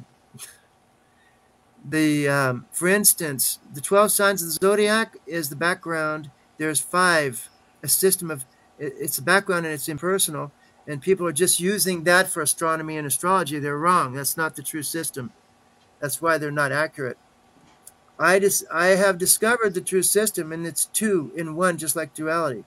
One is the background, the past up to the present. And the other one, there was a system under the Chaldees. And, you've ever heard of the Magi? They're Chaldean Magi that came and visited baby Jesus. Well, the Chaldees had an empire, and there were 5 nation states. There were 5 in 1 and 5. And they had their own astronomical astrology system, and it was 5 signs. Okay, so 12 and 5 is 17. 17 is the key number. The Jesuits know about it. And I have enough research to reveal all this shit. So Am I ever going to do it? I don't know. That's a different question. I've divined all this stuff and deciphered it all, but one guy may not even have a chance to put all this together. If I don't get funding, it's likely never going to happen. That I'm ever going to be able to put it all together, and I could put together a couple books, a number of books maybe, but I'm trying to finish one book so I can maybe get a little bit of money from it. I don't expect a lot of money from it, just a little, if I'm lucky, and that might be a start. Might get me started with my funding to really get this going. I want to go into I the appreciate fact. your passion, Alan, and you've been working hard at this stuff ever since before I've known you. Back, I met you in 2009, I believe, and I helped you move your library once. I think there were like Yeah, yeah, 3,000 books in your yeah. library, and it just seems that you and I both have like passions for these types of things, and we just keep working at them, despite whether or not the funds come in. And I think I admire you for that. Well, I'm going to make it available. When I complete a book, which right now I'm at about 209 pages, and I'm probably going to have two volumes in this book because it's probably going to be between 500 and 800 pages per volume. I don't know. I just haven't decided yet. It's a day by day thing, and the number one thing people need to realize, you're under this system of governance, right? State or federal. They never tell you or teach you in public school about it, and they never tell you that it was the creation of secret society members. They'll tell you that, well, Christopher Columbus discovered America, but do they ever tell you that the natives here didn't discover America? They lived in America, right? Well, did they ever tell you that Christopher Columbus was a member of a secret society? When did they tell you that in public school? Do they? Do you No, remember that, Joe? no. What do they? Do you remember anything? What they tell you about Christopher Columbus in public school history or Spain. He whatever? came from Spain, and uh, let's see what they said in school. I don't know. I might have picked up more stuff along the way. Um, History in school. What do they say?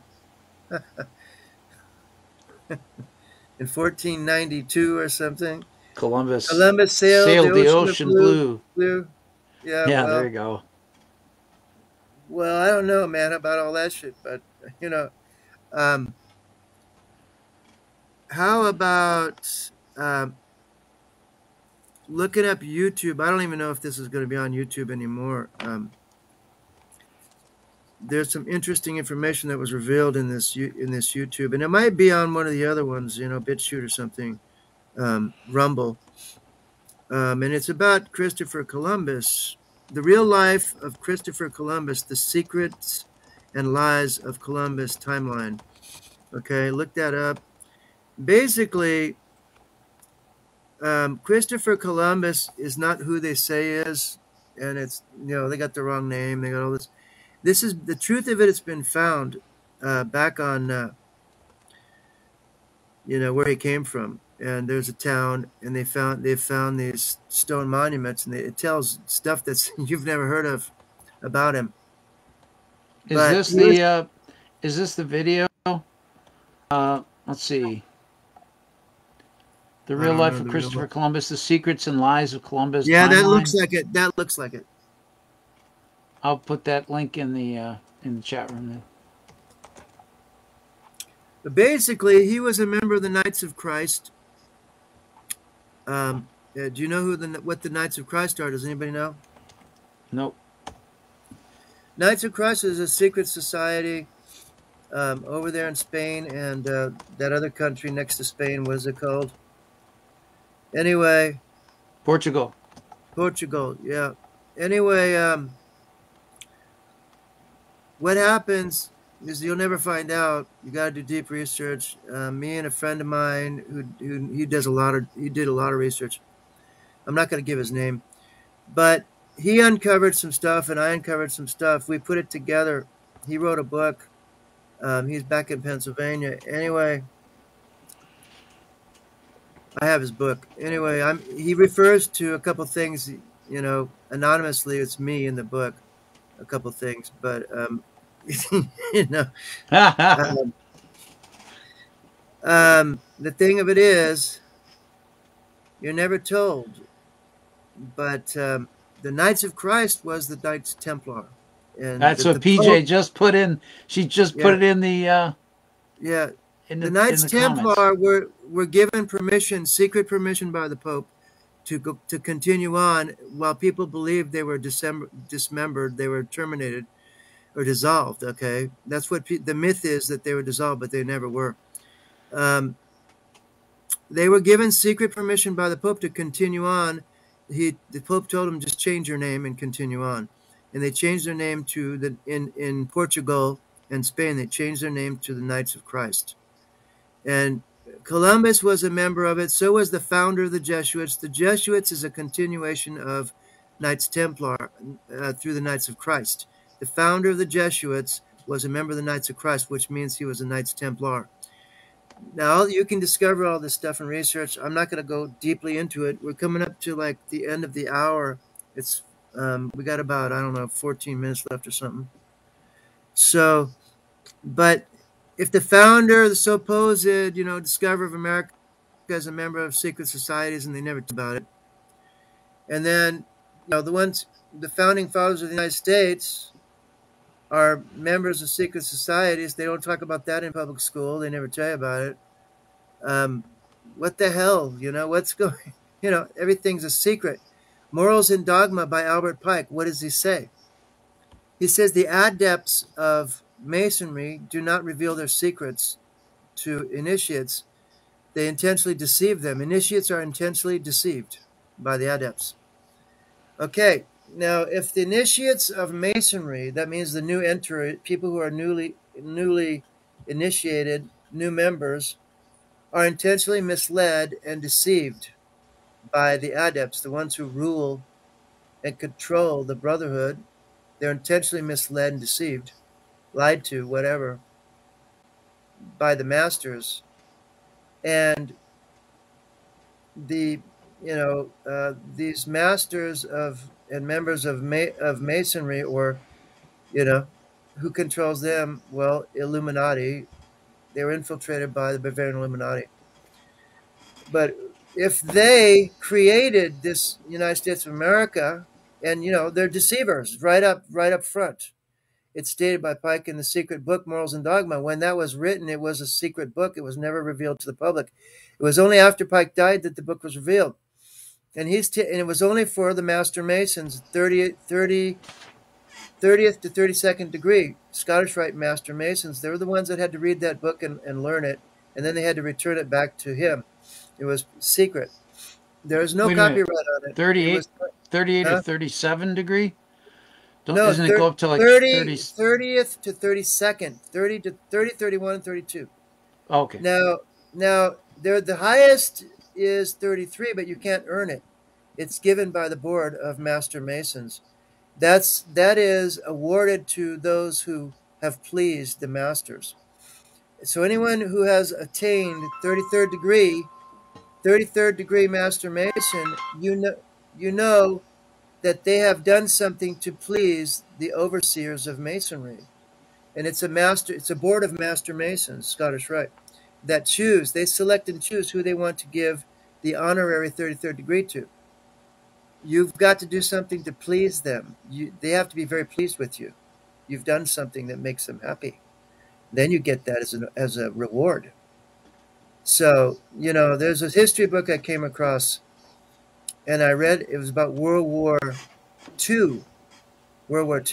And I came across this photograph in it, and it had a photograph of Winston Churchill, Prime Minister of England, Franklin Delano Roosevelt sitting next to him, President of USA, and then next to him was Joseph Stalin, the head of Russia, USSR. And you know what it said underneath the photograph? No. It gave their names and who they represented, what I just said. Then it said underneath that, all three 33rd degree Scottish Rite Master Masons. And these were the the guys who prevailed in World War II. That's what they're saying. And every one of them's a 33rd degree Scottish Rite Master Mason. Could that be a coincidence? Do you think that's a mere coincidence? That all three of them are 33rd degree Scottish Rite Master Masons. They just happened to win World War II but by a roll of the dice. They're posing for a picture sitting together. Is that just an accident, do you think? No way. This shit's all pre-planned, man. And George Washington was the head of his own lodge, and he was Scottish Rite Master Mason, George Washington. And they said George Washington did not have three sources, a footnote of research that says George Washington did not appoint anybody to a high military post who was not a member of his lodge. He was the master of the lodge. You had to be a member.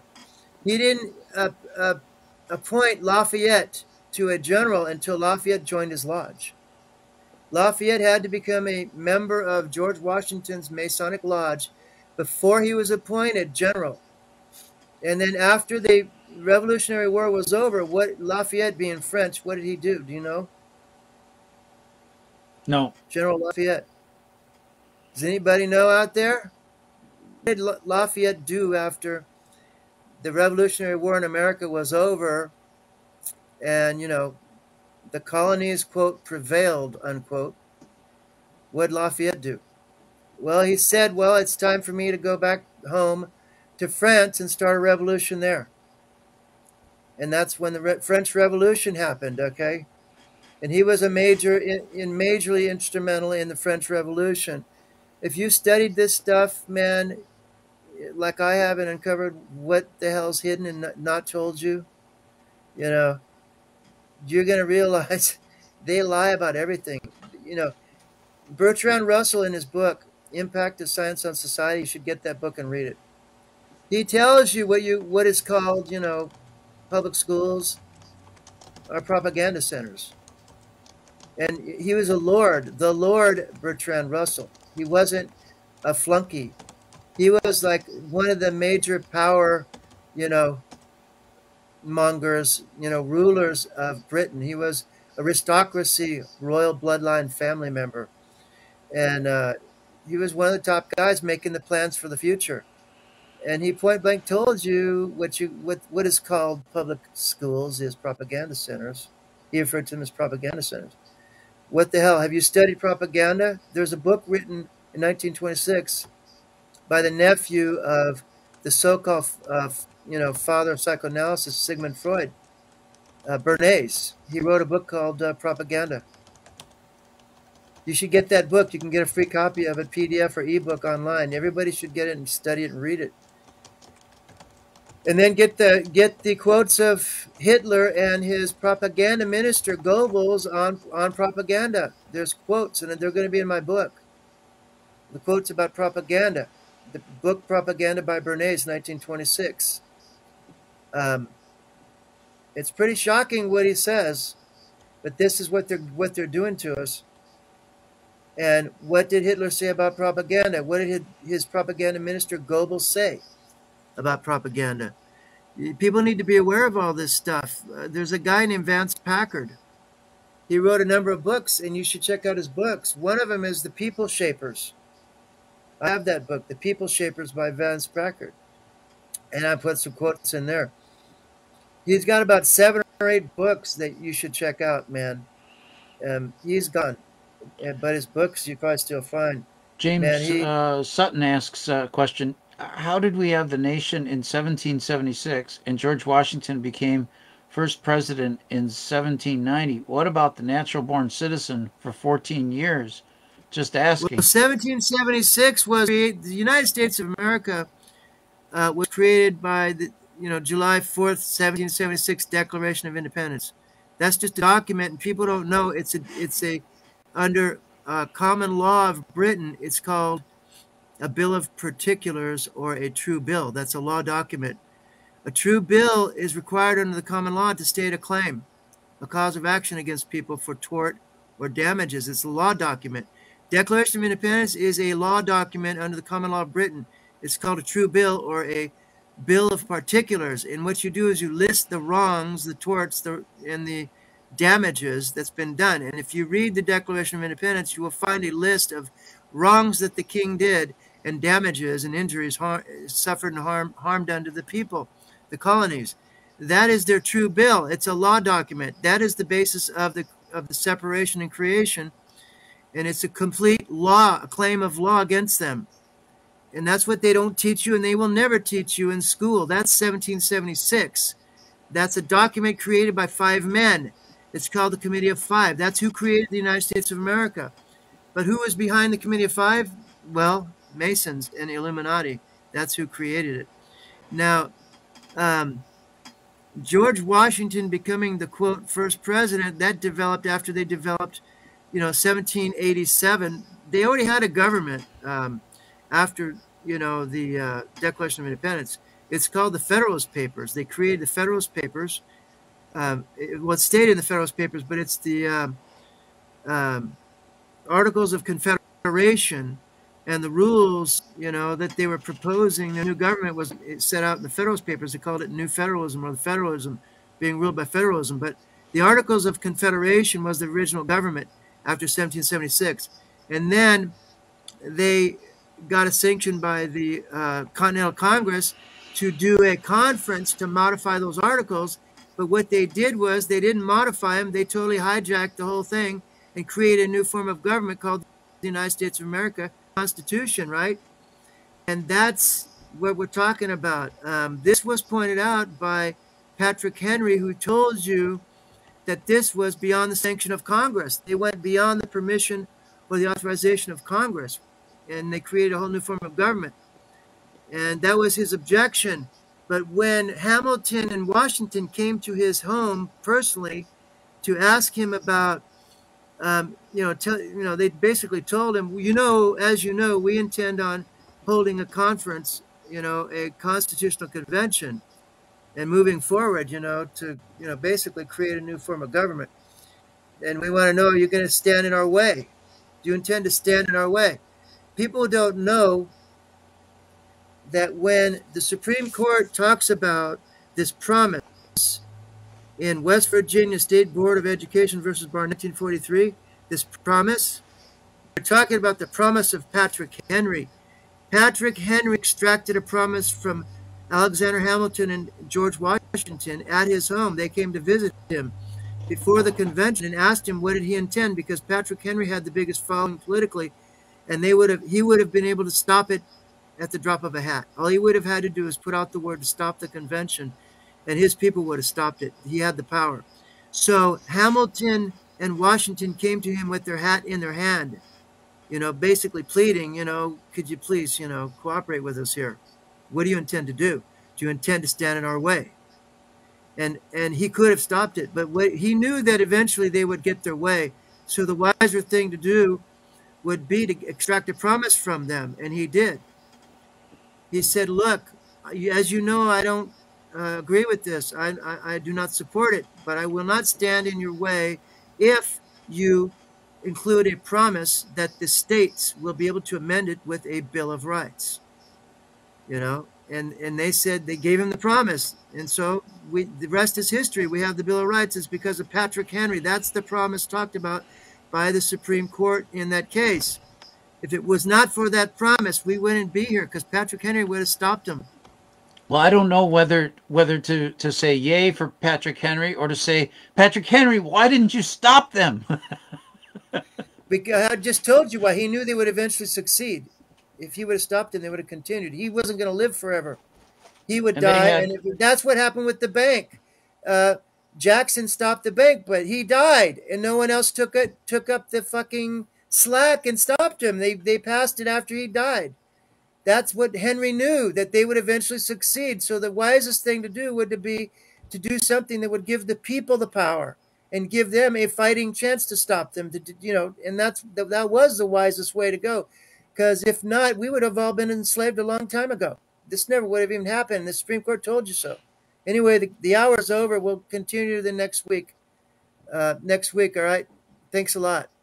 All right, Alan. It's important to note that let's see, you taught me this. There's a book called An Economic Interpretation of the Constitution by Charles Thomas Beard. Beard.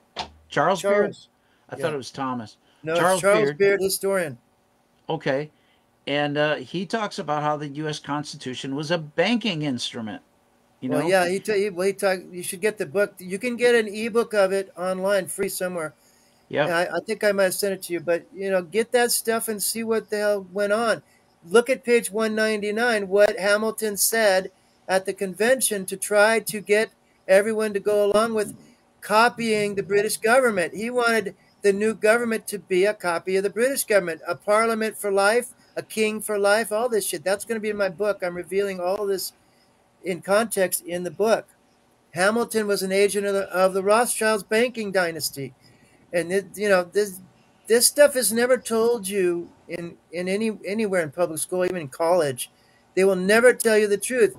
We have free libraries and free archives. You can go and find out, but you have to do the work yourself to find the truth. You've got to go dig it up because it's buried in books and in old archives where dust has, been accumulating for hundreds of years. That's what you have to do. The Bible says, seek the truth, and the truth will make you free. It doesn't say seek religion, seek government, seek leaders. It says seek the truth, and the truth will make you free. And that's absolutely true. And I'm going to reveal this stuff in my book, how people can take this back, and you're not going to learn it in school, or nobody's going to tell you. It's there, waiting for you to discover. So I'm going to say goodbye right now. Thanks for this opportunity, Joe, and see you next week at 12 noon Wednesday, all right? Yeah. Your time. Okay. Bye-bye. Bye-bye, Alan. Ah, fantastic. What a great time. Yeah, that blew me away when he told me about the Constitution being a financial document.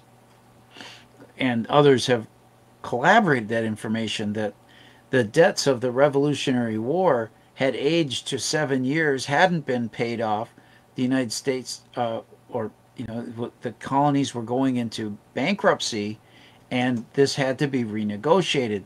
So the United States Constitution was basically a refinancing of the debt, and they had to have. Now he describes what a bill of particulars are, and that is a claim, and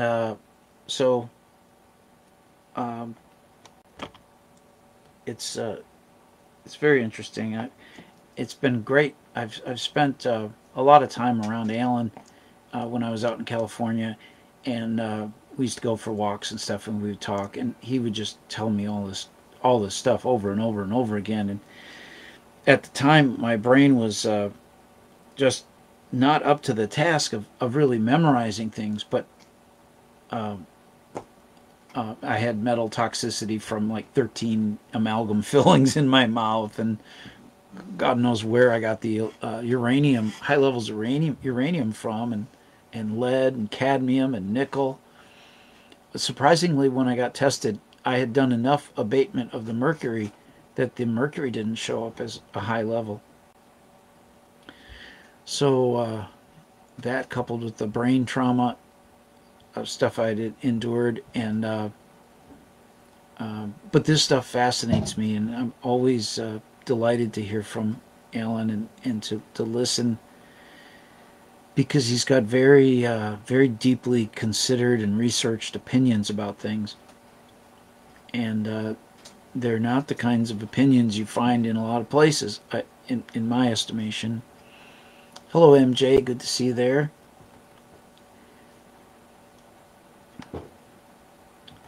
Yeah, he is so interesting. and what was always fun was to hear him turn his radio up loud and sing along with it, and like me, he doesn't necessarily always sing that pretty. But it was really always enjoyable for me to hear him sing. I don't know. I even enjoy like when children are learning piano and they're trying to play and they're not getting it right. They're making mistakes or the timing's off and all this. It's just I love it, and I can sense what they're aiming for, I guess, and um, yeah. Well, I don't know what else. We've got quite an audience today. I'm delighted. I asked you guys to share this out, and I imagine you did. And we've got a bigger audience than normal. There's 14 people watching right now, and I'm really grateful. And I did remove. I've been stubborn. I've had this news item in my show notes for months now about the vaccines containing graphene oxide in them, and like 90, a high percentage, like 95 or 99% of the vaccine was the graphene oxide. Well, there was a fact checker that dissed that story, and I think they were saying that 95% of the volume of the vaccine. No, I think what they meant was the active ingredients. Of the active ingredients, 95% might be the graphene oxide. So anyway, I was a butthead. I was persistent and just kept that going for many, many months. And I think it's really impacted the viewership of my show. Facebook's been suppressing me because of that for for many months. I mean, oftentimes lately I've only had 2 or 3 people watching live, and here we've got 14. So it's like I'm very pleased and excited about it. So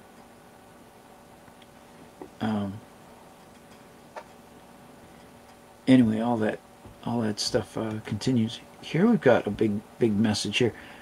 Sherry says, I heard all this before, but it just solidifies it. The only way to wrap your head around it is to put yourself in the place of an arrogant, spoiled child that's handed everything to them without ever hearing the word no.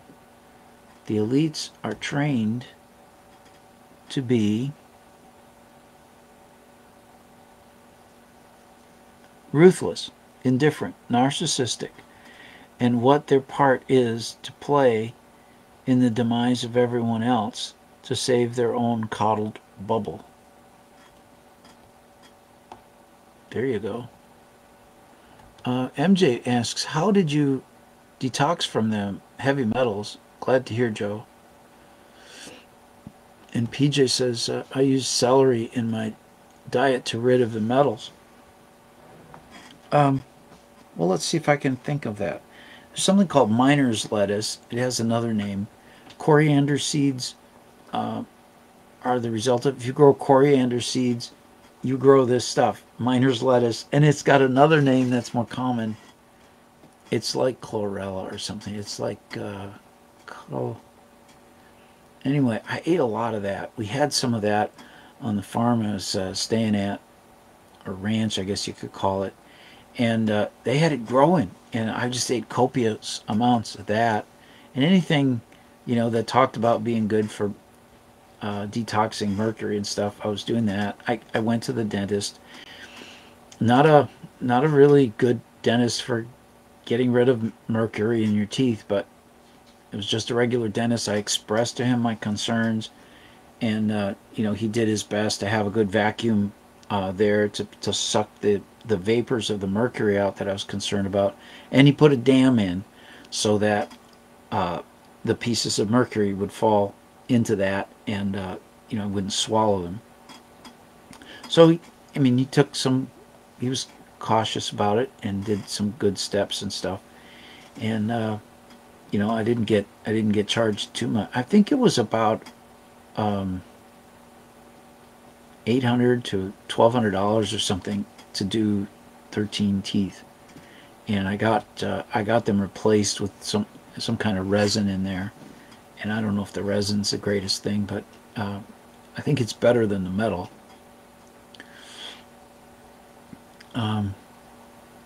But it's a risky thing, because if that mercury gets you know, disturbed and somehow gets into your body, well, that's a heavy that's a heavy burden on your nervous system. It's a burden on your organs. It's a burden. I mean, the mercury levels over time affect your organs and can cause a lot of disease. So, I mean, the first thing I started doing to detox my teeth was I started chewing on, you're going to laugh at this, Milk Duds. I thought, well, maybe the Milk Duds will pull the damn metals, right out. Well, that would be kind of a horrible thing. I mean, number one, when you chew and you've got metal fillings, you're creating an off-gassing effect. And so you're chewing, you're disturbing them already, and I was already poisoning myself by eating these crazy Milk Duds. And of course, swallowing it would have been a bad thing. And but anyway, it was in my mind, and it was one way I could do something, and it was like I was moving. It was action I was taking toward that goal.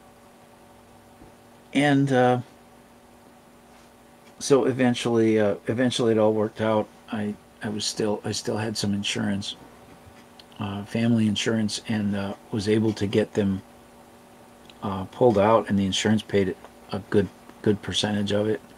It was risky though, not having an iodent. Usually there's a group called IODT.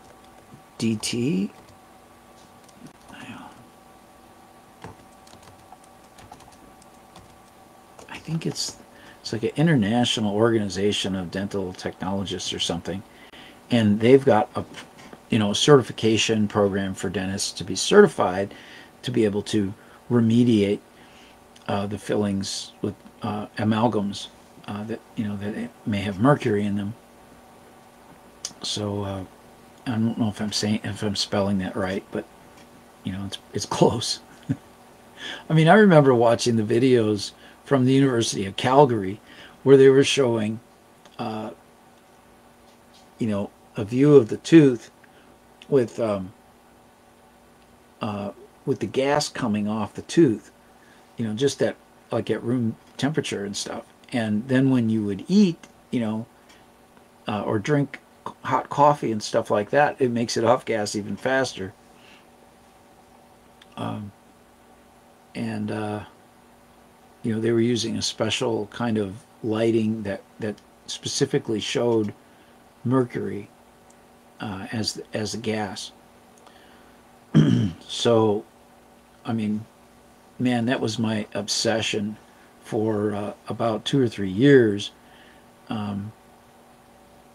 Was trying to get that handled,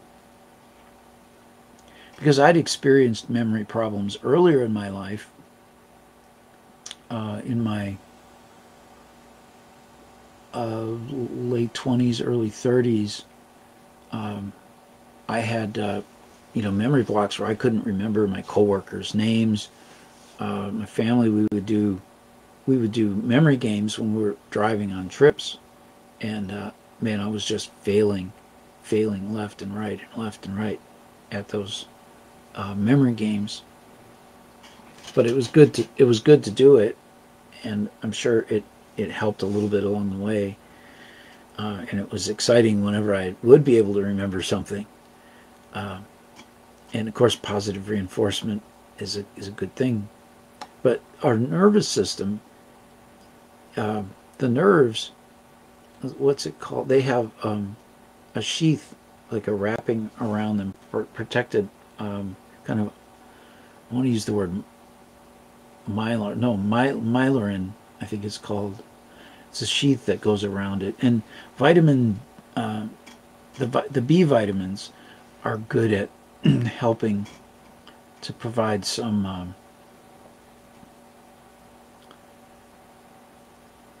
relief to the nerves. You know, it's why when people get anxious, anxiety, that type of thing, taking niacin can be a big help because it's a form of vitamin B, and I've used that on a lot of occasions to help reduce the amount of anxiety that I experienced.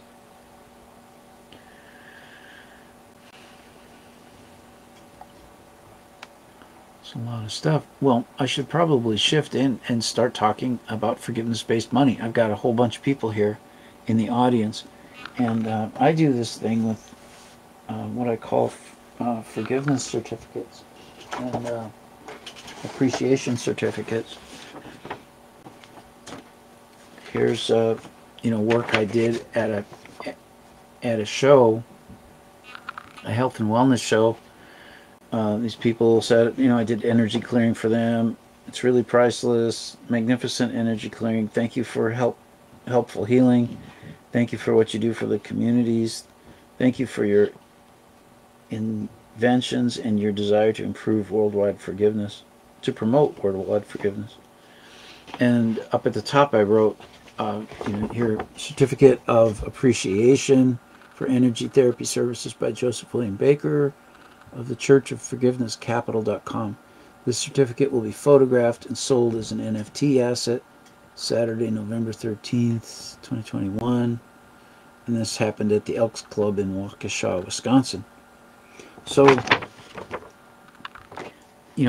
I feel that each of us, we each have the infinite capacity to forgive. And forgiveness is worth something. And I believe, and this is what I want to teach you, is that the value of that forgiveness is transferable, that it's negotiable between people. You can get a group of people and you can broker a deal to do, forgiveness of this, and, you pass the benefit around and you develop an economy. You develop, something that's productive, has a strong economic impact. So anyway, this person said, and I had them put their initials down. They didn't have to put their name down because it was going to become, a public thing. But, $50, $50, $52, $100, 50, and then $1 million. LA down there put $1 million as the appreciation value. She understood. She gets what I'm trying to do. So at some point, I will sell this on the market, and I'll make what they call an NFT. Take a picture of this and put it on a blockchain and show that I have ownership of it and that I'm selling it. And I'll get some amount of money for it, and that'll be kind of cool. So it's nice to have certificate paper around. Unfortunately, the last time I had to do this, I didn't have any certificate paper with me. But you can get this at office stores and stuff like that. And I hope to make an appreciation, kind of a template that you can use to do your own. Because if you think about it, there's a lot of economic activity that never takes place because people can't quite, make ends meet. They can't get enough of the government money to really make all these things happen. And you'll find that people in business, they go around, they set up arrangements like, well, here's how this is going to work. You're going to provide this, you're going to provide this, you're going to provide that, and there's all these parts that have to be played, and you get somebody who's the master orchestrator of it all, and some really, really big things can happen by being able to see beyond the limitation of, we don't have enough money to do it. Heck, we each have the unlimited capacity to forgive each other. Using that unlimited capacity, we jointly establish a new financial asset, and then we share that with the world, parts of it. That's what I'm doing with a project called antimoney.net. Put that up on the screen.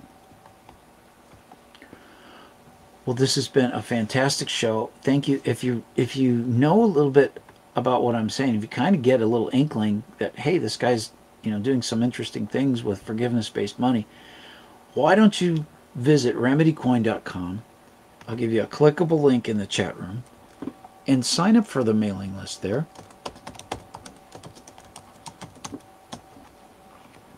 Because you're very precious to me if you know something about forgiveness-based money, and that's a seed that I want to water and nurture as time goes on. It is something I feel is going to change the entire consciousness of of our existence here on Earth. So instead of people being motivated to do bad things, they'll be motivated to do good things. I mean, it's that kind of a shift.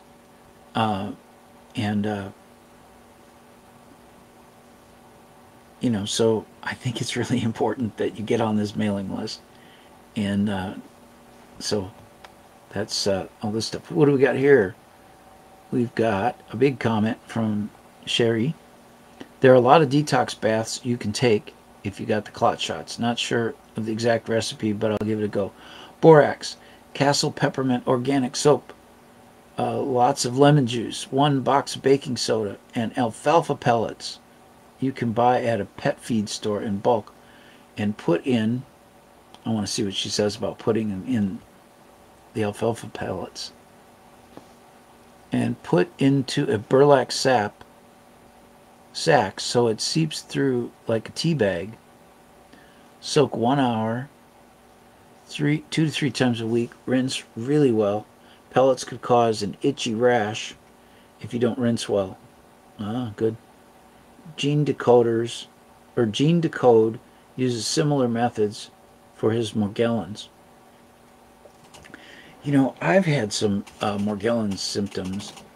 I had these almost look like lesions on my left leg below my knee. And man, that took me about 6 or 8 months to get that cleared. I did a lot of oil of oregano, and maybe that's what kind of made it break out.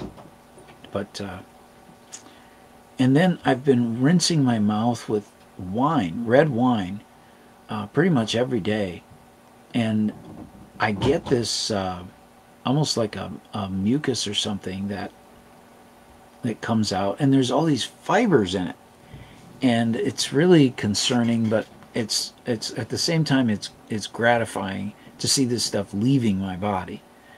And so I gargle for maybe 4 or 5 minutes, and it's like, where the heck does all this stuff come from?